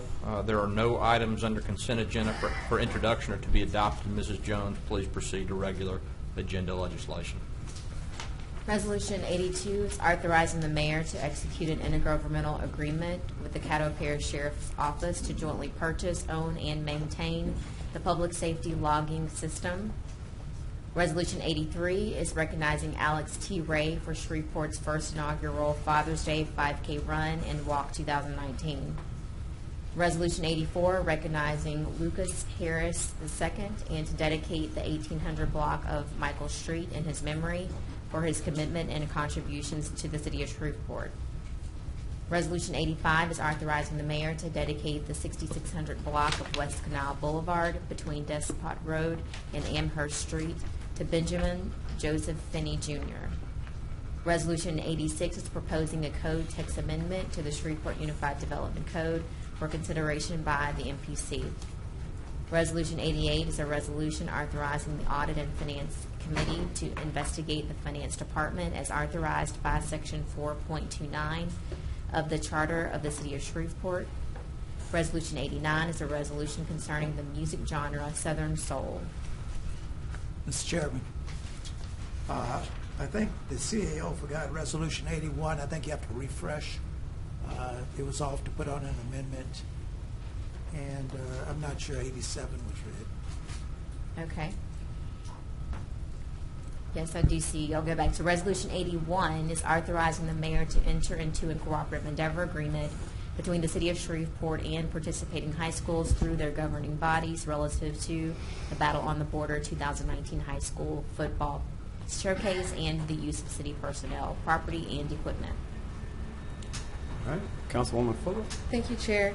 I intend to either postpone or withdraw Resolution 86 so that I can have some discussion with Mr. Clark. We had a little talk about this. There might be a way to achieve our goal without having to go through this legislation process. So I want to see if we can figure that out first. Thank you. Vice Chair Nicholson. Mr. Chairman, we've had some discussions among the council over the past several months about cooperative endeavor agreements and the extent to which this council should be in the business of giving the city's money away. I haven't taken a position on Resolution 81, but I do want to note that this resolution would involve us paying high schools to travel, high school football teams to travel to Shreveport to participate in a football tournament, and also for high schools located more than 200 miles away would have the city paying for 34 rooms or up to 34 rooms apiece for those high school students. I'm sure this is a very worthy activity. It's been in place for a number of years, but as constrained as the city's finances are, I just wonder about our spending $80,000 of taxpayer money to fund it rather than having the participants look to other funding sources. And I will say, before I yield the floor, that I recognize the city collects some revenue from tickets that are sold to the event, and I would be interested to know the net cost or benefit to the city financially. Thank you. Yeah, we can get some details for you by tomorrow. Thank you. Councilman Fleury. I support this resolution. I believe it adds to the city in economic development. If we want to take it and strike it in the budget process this year for next year, I'd be willing to look at that, and that's perhaps where we would need to do it.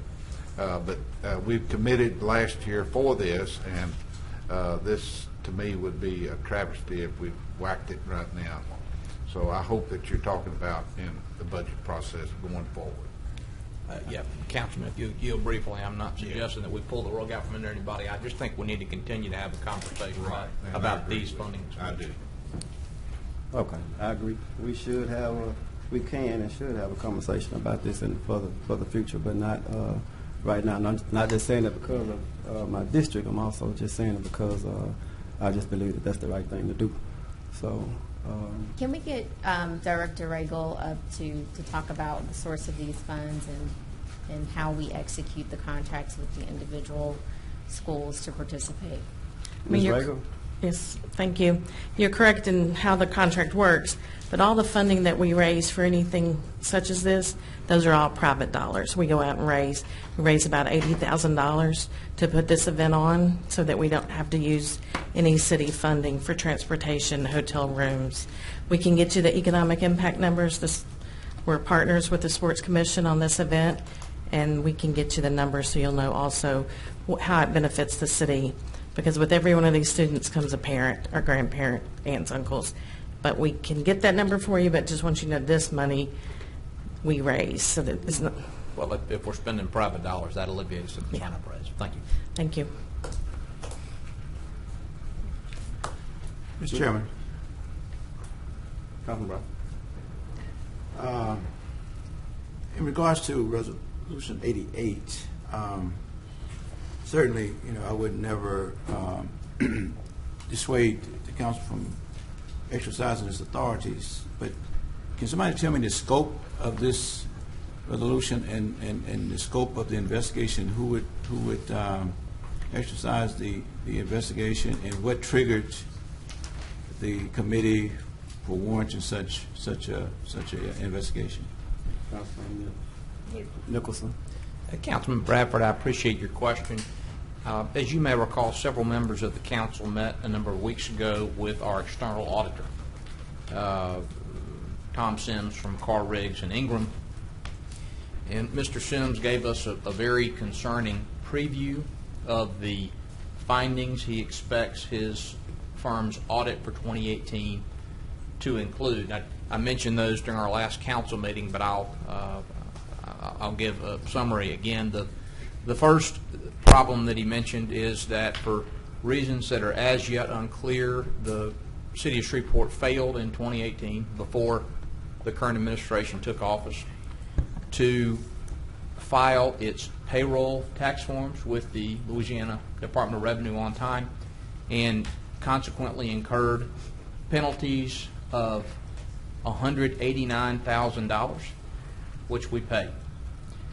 I understand from discussions that I've had this week that we received notices of an additional $136,000 for failing to file our fourth quarter 941 tax form with the federal government on time.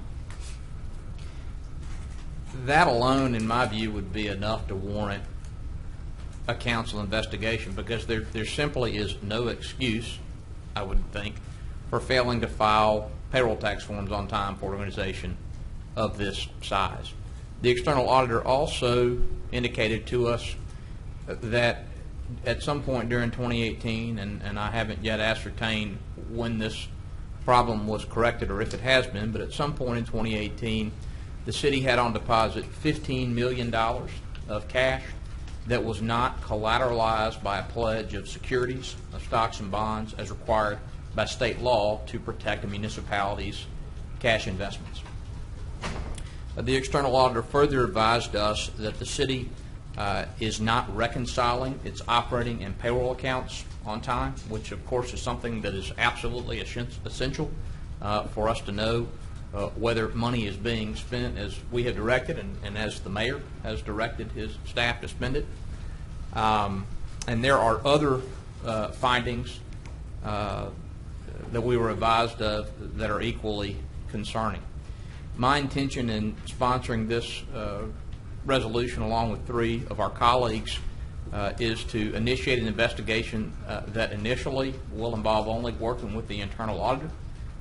And we, I think, need to have a conversation after we've spoken to the key personnel in the finance department about whether we need to bring in outside counsel to expand that investigation. I'm not proposing that at this point, but as a member of the council, when an external auditor comes to me and says you're not filing your taxes on time and you're not balancing your operating and payroll accounts, I just think we have to act, and so that's why we've done this. Thank you for that explanation. I wasn't aware of the broad issues that you just mentioned, but they're disturbing. Yes, sir. And I'm clear that this was previous administration. Yes, and I will say, Councilman, if you'll allow me to, I did take great pains to indicate during the previous conversation at a council meeting that this relates to events that occurred before, largely before the prior administration took office, and so this is not focused on the present. It's focused on the recent past. Okay. But I think it's an investigation we need to conduct. And I appreciate you guys being vigilant and recognizing and even been with the internal auditor to ascertain such information. But I'm going to say a statement, but I'm going to withhold if you're not comfortable with the response. And that is, it appears, even though the internal auditor identified these issues, somebody should have known about this. I mean, we're talking communication that was brought forward that we had opportunity to address. Is that right? I will say that one of my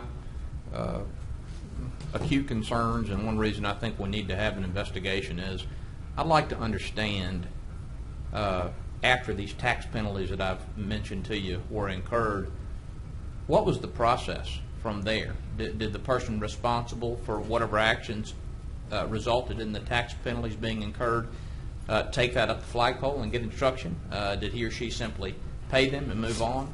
What happened there? This was a real breakdown of controls for the finance department. And as I told somebody today, Councilman Bradford, if you can't balance your own checkbook and take care of your own finances, you can't do anything, whether you're talking about a household or an organization the size of the city. Councilman Nicholson, thank you. I'm going to await your investigation finding. And I think you would be, and I'm trusting in, to identify what the breakdown was and can identify some of the human resources that was a part of the failure. Yeah. Thank you, Councilman. Thank you. All right. I have Councilman Green, and then the CAO may be able to answer some of the questions. But Councilman Green. So Councilman, are you saying that the administration that just left, are you going to call them in to state how they made this blunder and they did not do anything about it?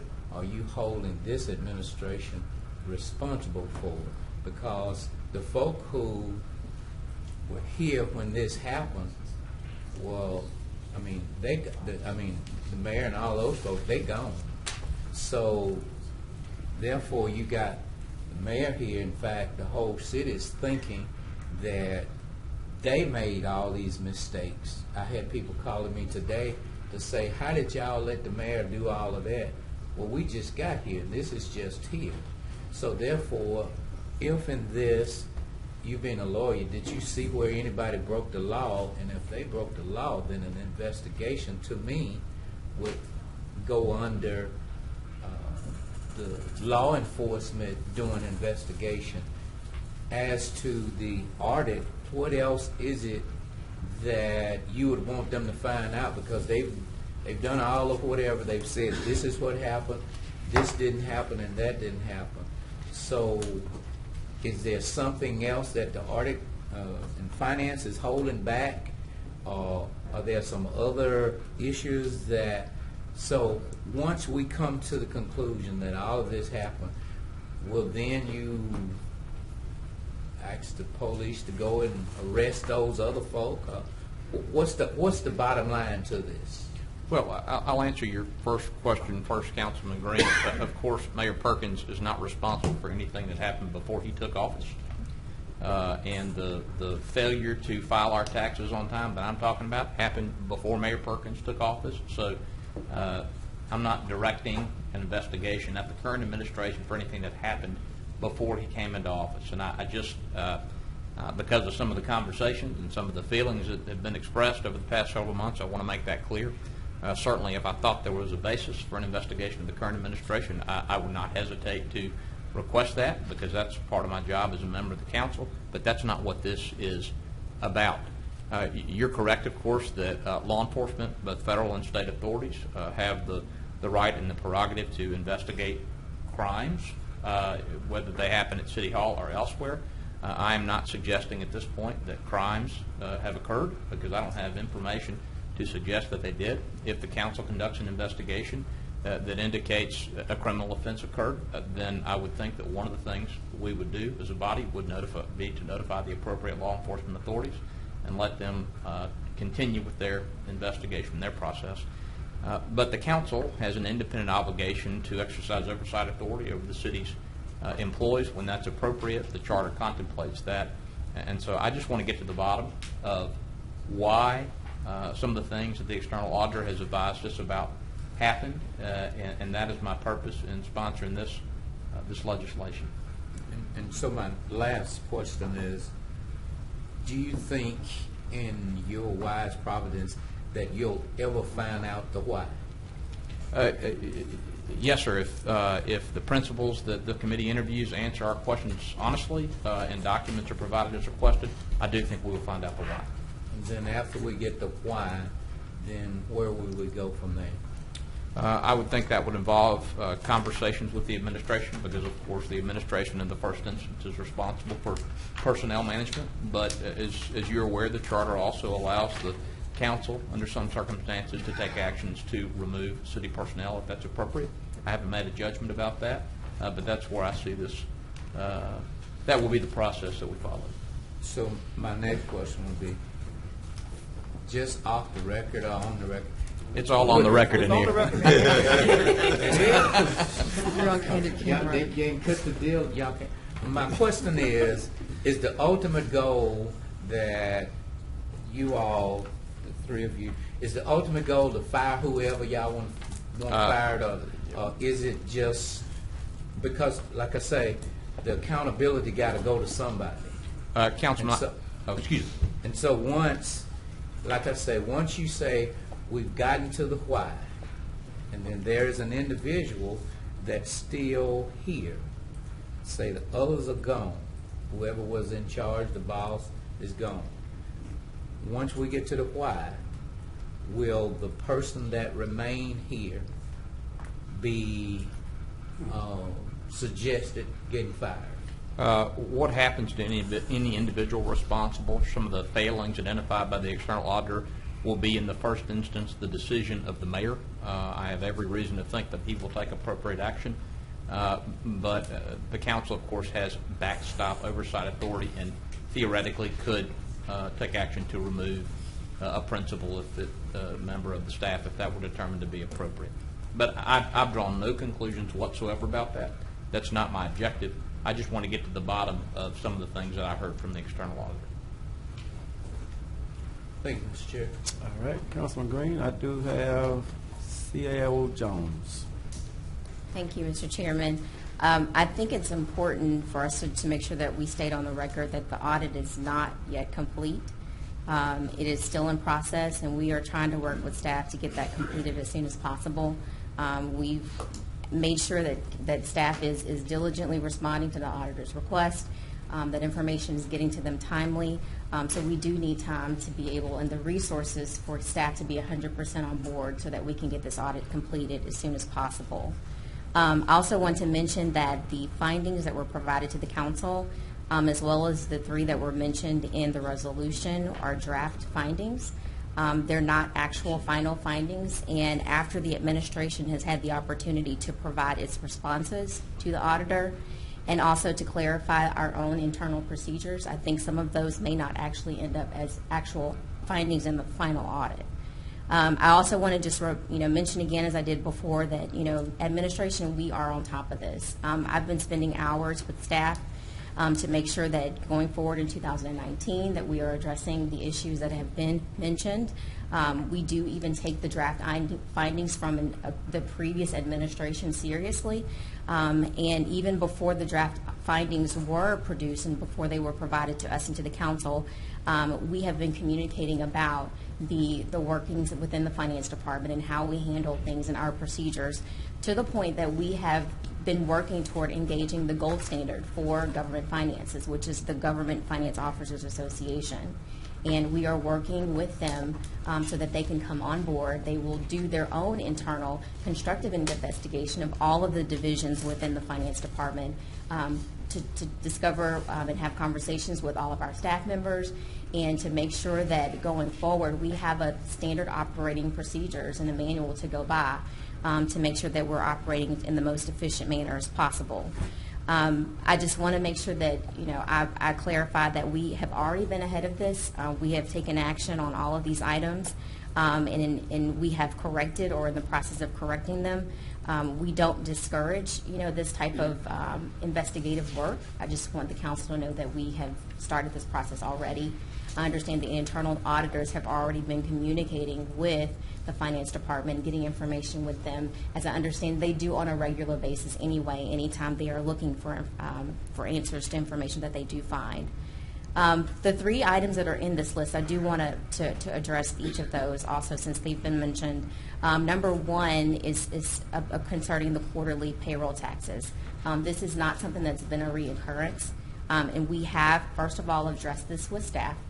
Number 2, we have taken the auditor's recommendation to have backup staff who is responsible for this task month to month. They placed it on their calendar to make sure that you have more than just one person who is looking out to make sure that this is done on time. The second one is regarding the collateral of securities. And from what I understand, the report that the auditors pulled, the information that they have that they are using to come up with this finding was pulled on a specific date, and it was the last date of 2018. Which of course we know during that time frame is when people are paying their taxes. So it is very likely in the end of the year for the city to receive millions of dollars of deposits at one time, and the bank needs time as well to be able to collateralize those assets. To go a step further, we have tasked staff to occasionally be looking at that and have it scheduled so that they are making sure that we have collateralized assets with the bank. For the third one, this is one that the City of Shreveport does not totally agree with, and we will provide that information within our report. Because bankroll reconciliations have been done on time, the concern with the audit is that they were not signed off and dated by the supervisor. And again, that's something that we have also addressed with staff going forward. So I just needed to make sure that those comments were made from the administration standpoint. All right, Ms. Jones? Excuse me, Mr. Chairman, if I may make a statement. I just want to caution administration and members of the council to be delicate when discussing findings from the draft audit, since that information is not subject to any public record. Thank you, ma'am. Vice Chairman. I yield, Mr. Chairman. All right. Councilman Green? Yes. Ms. Jones, Yes, sir. on this resolution here, as you just outlined what you all have taken care of, then how will you all, if this passed, will this be a double audit? How will you all include this in what you've already corrected? Or will you have to go back? How will this fit into what you all are doing? And I have talked with staff about this and how this would affect their operations. As I mentioned, the internal audit has already been having discussions with them. This is not something that we discourage because we do, again, I always say I respect the work of our internal auditor. They're able to, watch our backs and, kind of look for stuff, when we're busy, doing the day-to-day. So we still want to proceed with our agreement with Government Finance Officers Association. I don't think that we need to delay that because it will give us an opportunity to receive some constructive feedback and not just, a slap on the wrist of what we've done wrong, but actually to give us guidelines and things that we can go by to be able to correct and actually give staff the ability and the empowerment to be able to correct actions going forward. So we will handle, if this does pass, we will, handle that administratively and, operationally to make sure that, we get both of them taken care of. We will cooperate fully.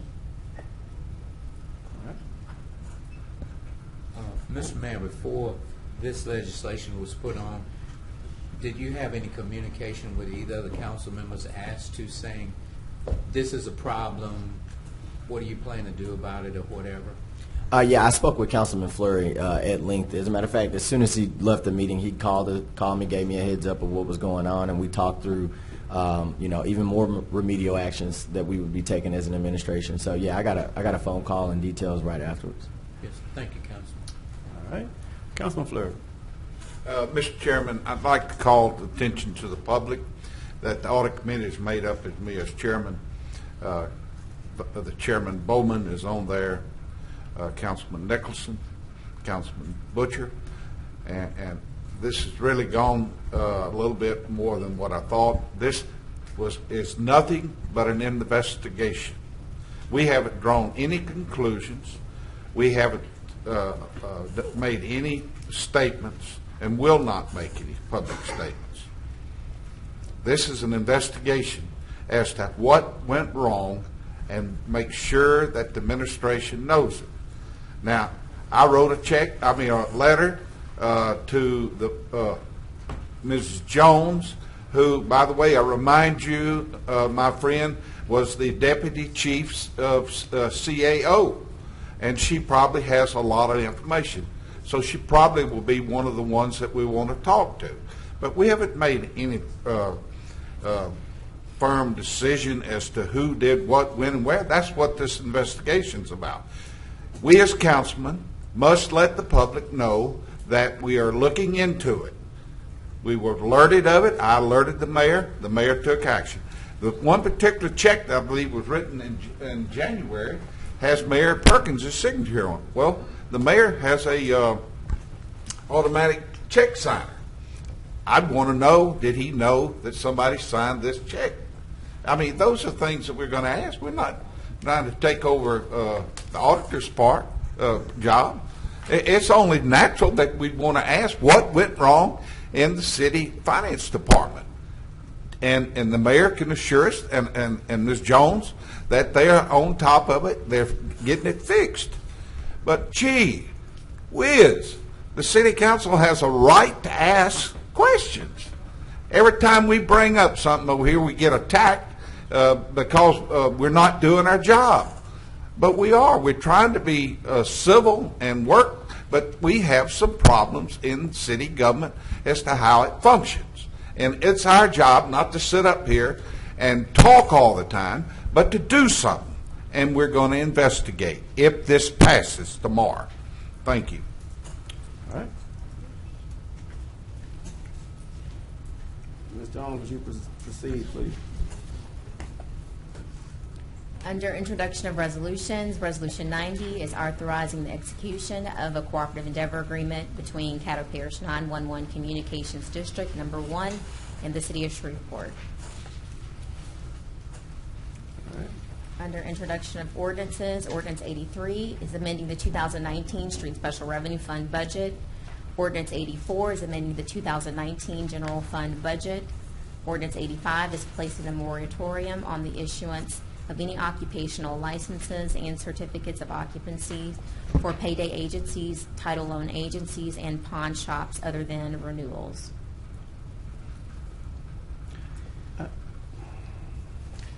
Mr. Chairman. I'm sorry, Councilman Bradford. Thank you, Mr. Chairman. Mr. Chairman, I just want to have a little discussion regarding 85, Ordinance 85.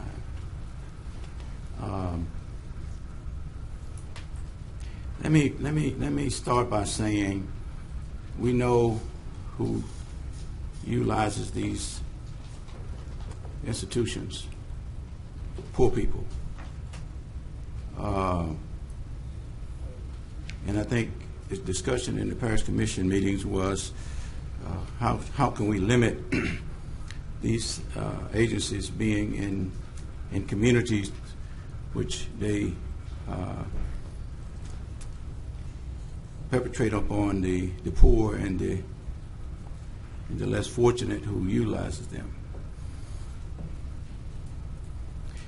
And adding a moratorium on limiting them, I'm not sure if that's going to be effective. I mean,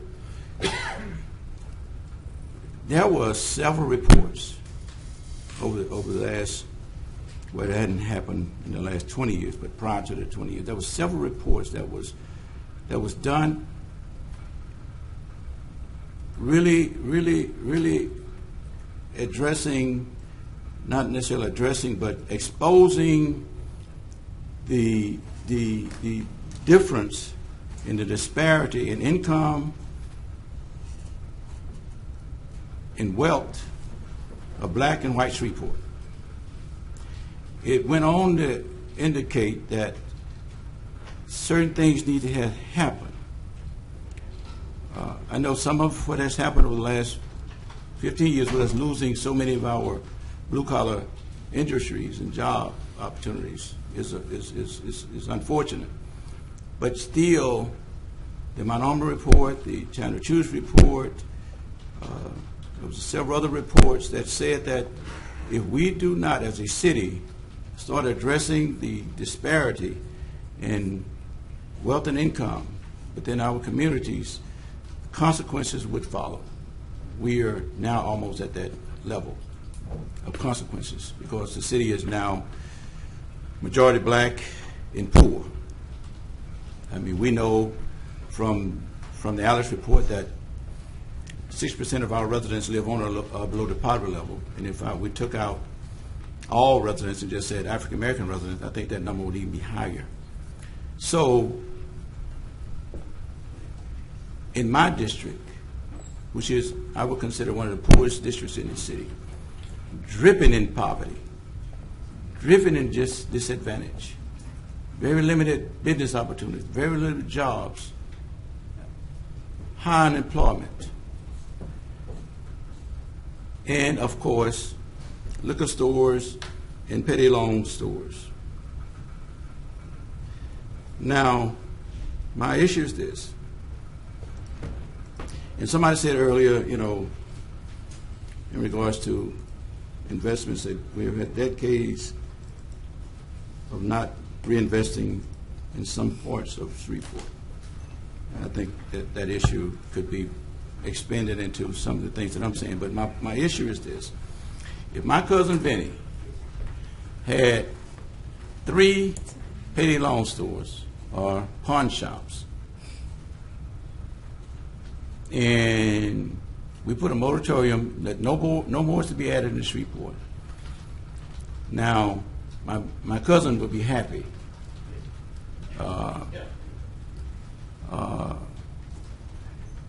It has been always my view that competition was good, and that competition would lessen things. The more competition, the lesser the price would be. And I don't know if that applies in this instance, but this is my question.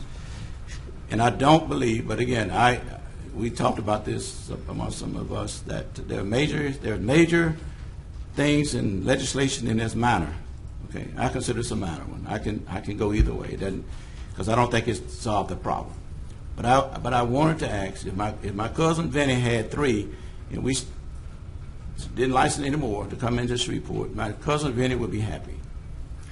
He can get his license renewed. He can continue to operate with no added competition. And I don't know if that's good for the community, because they're going to continue to use these because of the poverty that exists in Shreveport.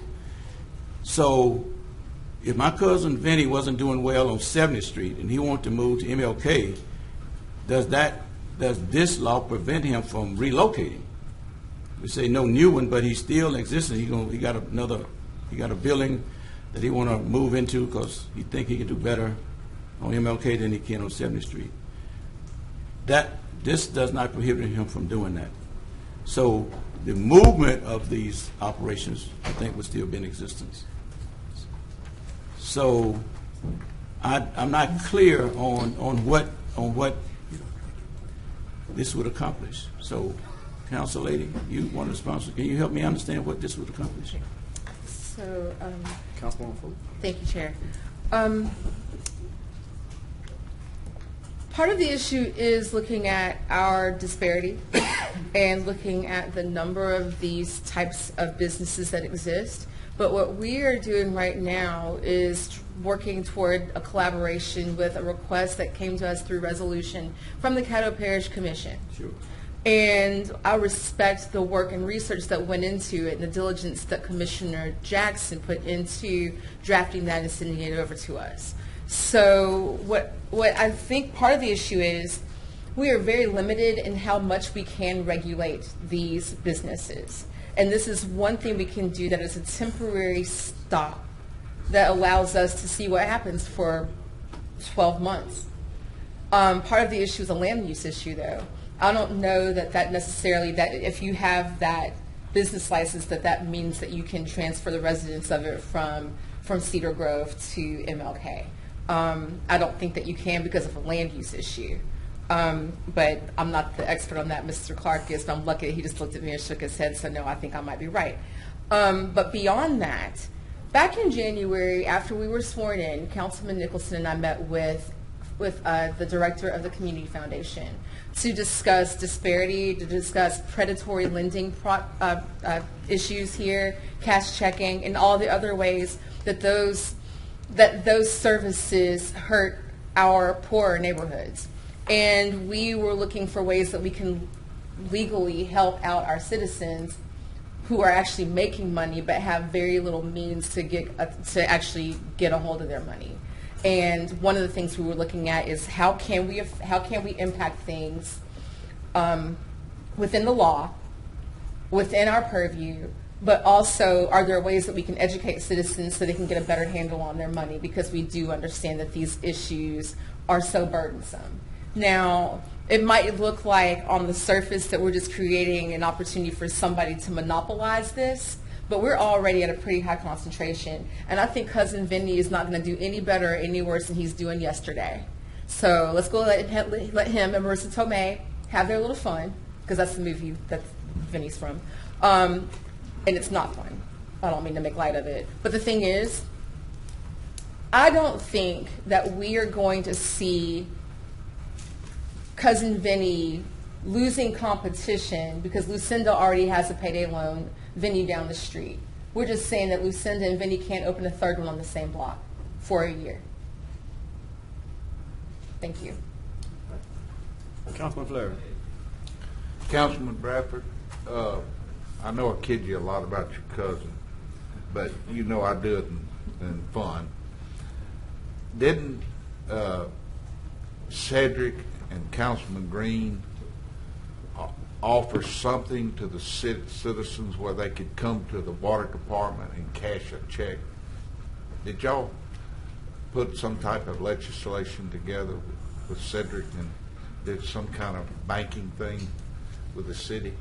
Do you recall that? You saying who? You saying who?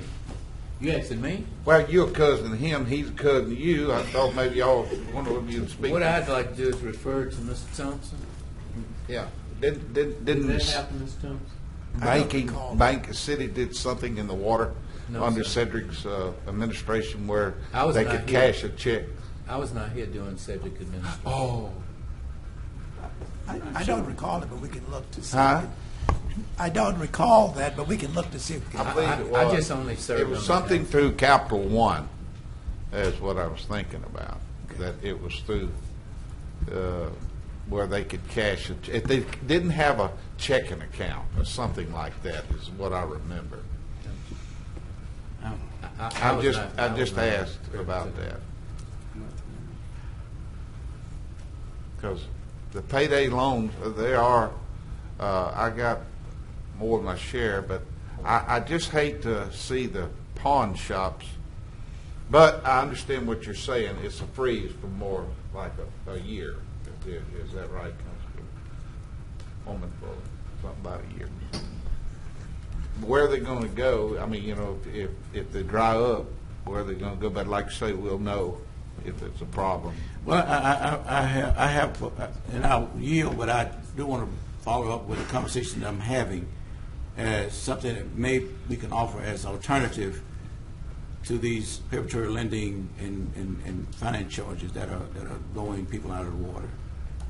And I think in that year, and I would like to have a conversation with both of you, and what can we do to encourage alternative agencies that will be available to give small emergency loans at a rate that will not even compete with these outrageous preparatory loaning and petty loan institutions.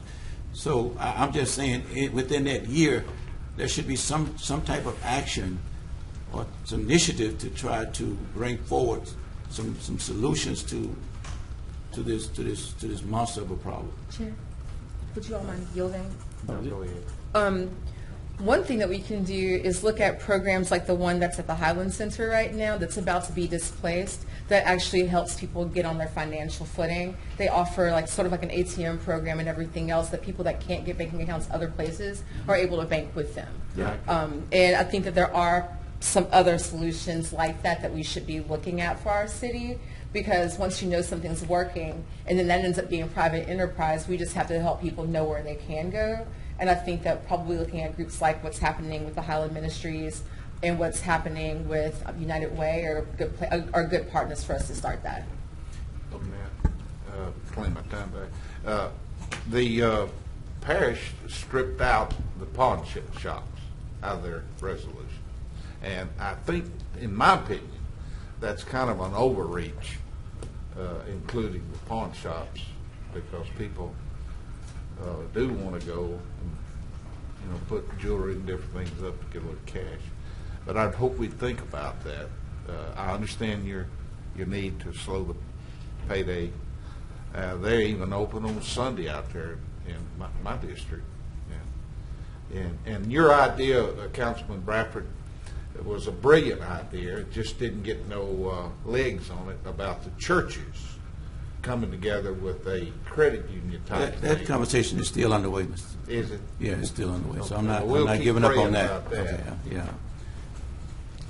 All right, Councilman Nicholson. Councilman Bradford, one of the things I really appreciate about serving on the council with you these past 6 months is that you are a consistent and passionate advocate for the least among us in Shreveport. I think it's important that every time we sit up here together, we remember the people that you speak so eloquently about. And I agreed to co-sponsor this legislation because predatory payday lending does tremendous financial damage to the poor. And that you don't have to spend much time researching to know that. I don't think anybody disagrees with that. A one-year moratorium will give us the opportunity to have the conversations that you're talking about. What we will decide to do in that year, I don't know, but I think it's very important that we focus on this issue and that we, to the fullest extent possible, given our powers as a city council, constrain what really is a very harmful part of our financial system. Councilman Fleury, I do recognize the pawn shops play a different role than payday lenders and perhaps do not impose the same harms as payday lenders. I would like to see pawn shops included in this one-year moratorium, but of course I'll defer to the will of the majority of the council. I do hope that we can agree on a one-year moratorium for payday lenders because I think there is only upside for the poor from that. Thank you. All right, Councilman Green. Thank you, Mr. Chair. Before I get into what I want to talk about, Councilman Fleury, you saying they come by and get a loan before they come to church? If that's the case, I wouldn't want to stop there. But anyway. I got it. But, Mr. Chair, what I wanted to say is that, we're talking about the poor and whatever, but I think another point that we're missing out, it's not just poor people getting these loans.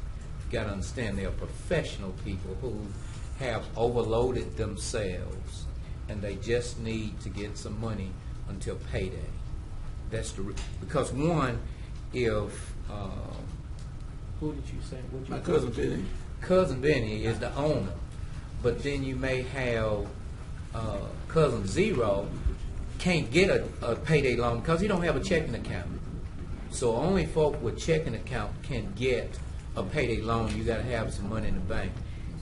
If we don't do anything about the economics in our city, to get folk raises and to get folk working and to get them making more money, then a moratorium is something that will be on paper and will make us feel good, but it's not going to solve the problem. We got to do more than just put it on paper and say, okay, well, can't nobody else open up. But the percentage of the interest that the folk that's already doing and the other folk that's going to continue to go wherever they go is going to remain the same. Because if I can't get it in Councilman Bradford's district, they'll come to whoever, Councilman Fleury's district. So until we say, even with our city employees, until we get some money to help them to take care of their families and to do whatever, we start here first, then we could put this in writing. We could say I have top-of-the-line pawn shops in my district. They treat people right, and I support them. I'm not for any more pawn shops opening up in my district, but until we can give these folks some jobs and economics and raise and take care of business, Councilman Fleury was talking to me, Councilman Butcher was talking about how can we help the police department with getting more money. Getting more money is what we need to do. We need to concentrate on more than saying you can't open up another one of these businesses. Because if I got more money in my pocket, then I don't have to go get a loan. But it's not just poor people. These are professional people who have basically maybe when they should have bought a Volkswagen, they bought something else. Maybe Volkswagen, they high now. Maybe they should have bought another type car. Maybe they should have kept whatever. So that's basically more than saying you can't open another one. It's how do we put a program in place to say, okay, with the ones we have open, can you relieve these folk of, can you cut back, can you give them a free month's interest more than whatever we're doing now? I think if we would talk to them and say, okay, here Johnny Ray, and I hope nobody's offended, they don't want you to pay the loan off. They just want the interest. So how can we talk to these people to say, listen, you're making a killing. How can we need to have a conversation with them. How can you all treat the citizens of our city better? And that's basically what I think. We need to have a conversation with the ones that's already open and go from there. Thank you, Mr. Chair. Councilman Brown. Thank you, Mr. Chair. My last statement is, I told you about my cousin Vinny. Let me tell you about my cousin Jimmy. Now, you saying Benny with a V or Benny with a B? Benny or Benny? V. Yeah, like the movie. I ain't never heard of a Benny Bradford, but okay. My cousin Jimmy wants to open up a petty loan store. I'm asking the city attorney to investigate and bring forward tomorrow. I can support this legislation, but I'm conscious that we are about to deny a business person from the opportunity to go into business. And I want to be clear that there's no legal challenges forthcoming. If it's a lucrative business, which it is, and you're denying me the right to, and deny me a license or deny me an occupancy permit, do cousin Jimmy say, you're not treating me right? I want to do business in your city, but you're not allowing me to do business, and therefore you are denying me to make a living. You're hurting my livelihood. I'm sorry, attorney. Is that a scenario that could pan out? Wait. Perhaps, I apologize. You prepared to respond? Well, no, but I would like to have any conversations of that nature off the record with the city attorney if she thinks that's appropriate. But she will be doing something that we require. Ask, okay? All right. All right. Councilwoman Fuller. Thank you, Chair. I want to just mention why that was a part of this. I'm sorry? I want to mention why pawn shops were a part of this particular legislation, and it goes back to the original commentary with Commissioner Jackson. I'm going to just read verbatim from his email, because I think that some of this is definitely the rational conversation, but some of it's a little bit emotional. It has come to my attention that the old Chase Bank at 332 East 70th Street, which has been a bank since the late 80s, was recently pursued a partnership between a local credit union and a neighborhood organization. However, I am told that Chase and its realtor have rejected that bid and accepted a bid from a pawn shop. So when those are the options on the table, that's when it turns my stomach. And it makes me think that maybe we are creating opportunities, or maybe we're creating an environment that is giving us a desert when it comes to opportunities, when we ought to be looking at ways of getting away from the banking desert. Oh, listen, you have no argument for me on that part. Okay, I mean, my issue is simply, are we putting a Band-Aid on a shotgun wound? Mm-hmm. And again, the issue is so much different than what it was, 40 years ago. In the same communities that these institutions are now in, with black businesses, Mm-hmm. and that they were supporting and taking care of those individual communities. Very few black businesses are doing what is happening in those communities Yes, now. sir. And in response to my good friend Councilman Green, there are people that work at a nice job and go cash a $2,000 check at a payday loan. I mean, I've seen that happen too. But that ain't the people that I'm worried about. I'm worried about the poor people that are being taken advantage of and being perpetrated upon because they have no other option. Yes, sir. Yeah. And I think that what we're doing, I think that we've got, it's a two-reader, so we've got time to add to this conversation, make amendments that allow, or caveats as necessary to this. Okay. But this is not the stop of a conversation, it's not the end, it's the beginning. And I appreciate that. And again, I want us to lead to some resolve. Yes, sir. Exactly.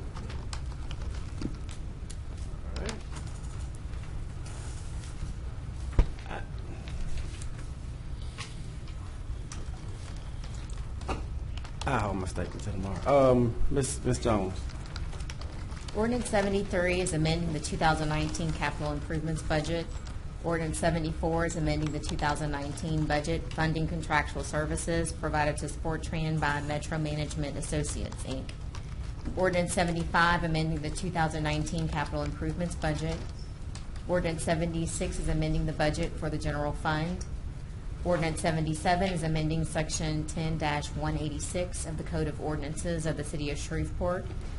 Ordinance 78 is adding Section 26-220, affidavit attesting that city contract was not secured through employment or payment of solicitor to Chapter 26 Finance, Article 6 Contracts, Division 1 generally of the City of Shreveport, Louisiana Code of Ordinances relative to requirement of an affidavit for city contracts. Ordinance 79 is authorizing the mayor to execute a lease agreement with the United States Department of the Interior, Fish and Wildlife Services to manage, operate, and use of C. Bickham-Dixon Park. Ordinance 80 is amending Section 10-84 of Chapter 10 of the Code of Ordinances relative to physical separation of sales of high alcohol content liquor for consumption off the premises. Resolution 81 is amending various articles and sections of the City of Shreveport Unified Development Code. Ordinance 82 is zoning C-24-19, an ordinance to amend the official zoning map of the City of Shreveport Unified Development Code by rezoning property located on the southwest corner of East 70th Street and East Burt Coons Industrial Loop, Shreveport, Caddo Parish, Louisiana, from R17 Single Family Residential District to C2 Corridor Commercial District. All right. There's no discussion on any of that? Mr. Chairman. Councilman Butcher, now explain to me on Ordinance 80, your amendment. Are you, give it to me where I can just boil it down. Basically, due to a lot of public input and comments, when we started this whole deal, this was a roadmap basically for us to build upon. And we have got a lot of public comments. Basically what the amendment says is that to enter any store that sells high alcohol content only, or sells any other commodities like the steaks or whatever, you have to be 21 years of age to enter. So basically it's just taking that physical separation out of, for instance, somebody wanting to sell steaks or something like that. But to enter that store, they have to be 21 years old. So that will alleviate any grocery stores or anything like that. They will still have to have a separate entrance. So you can't just have shelves full of liquor in the same store as a grocery store.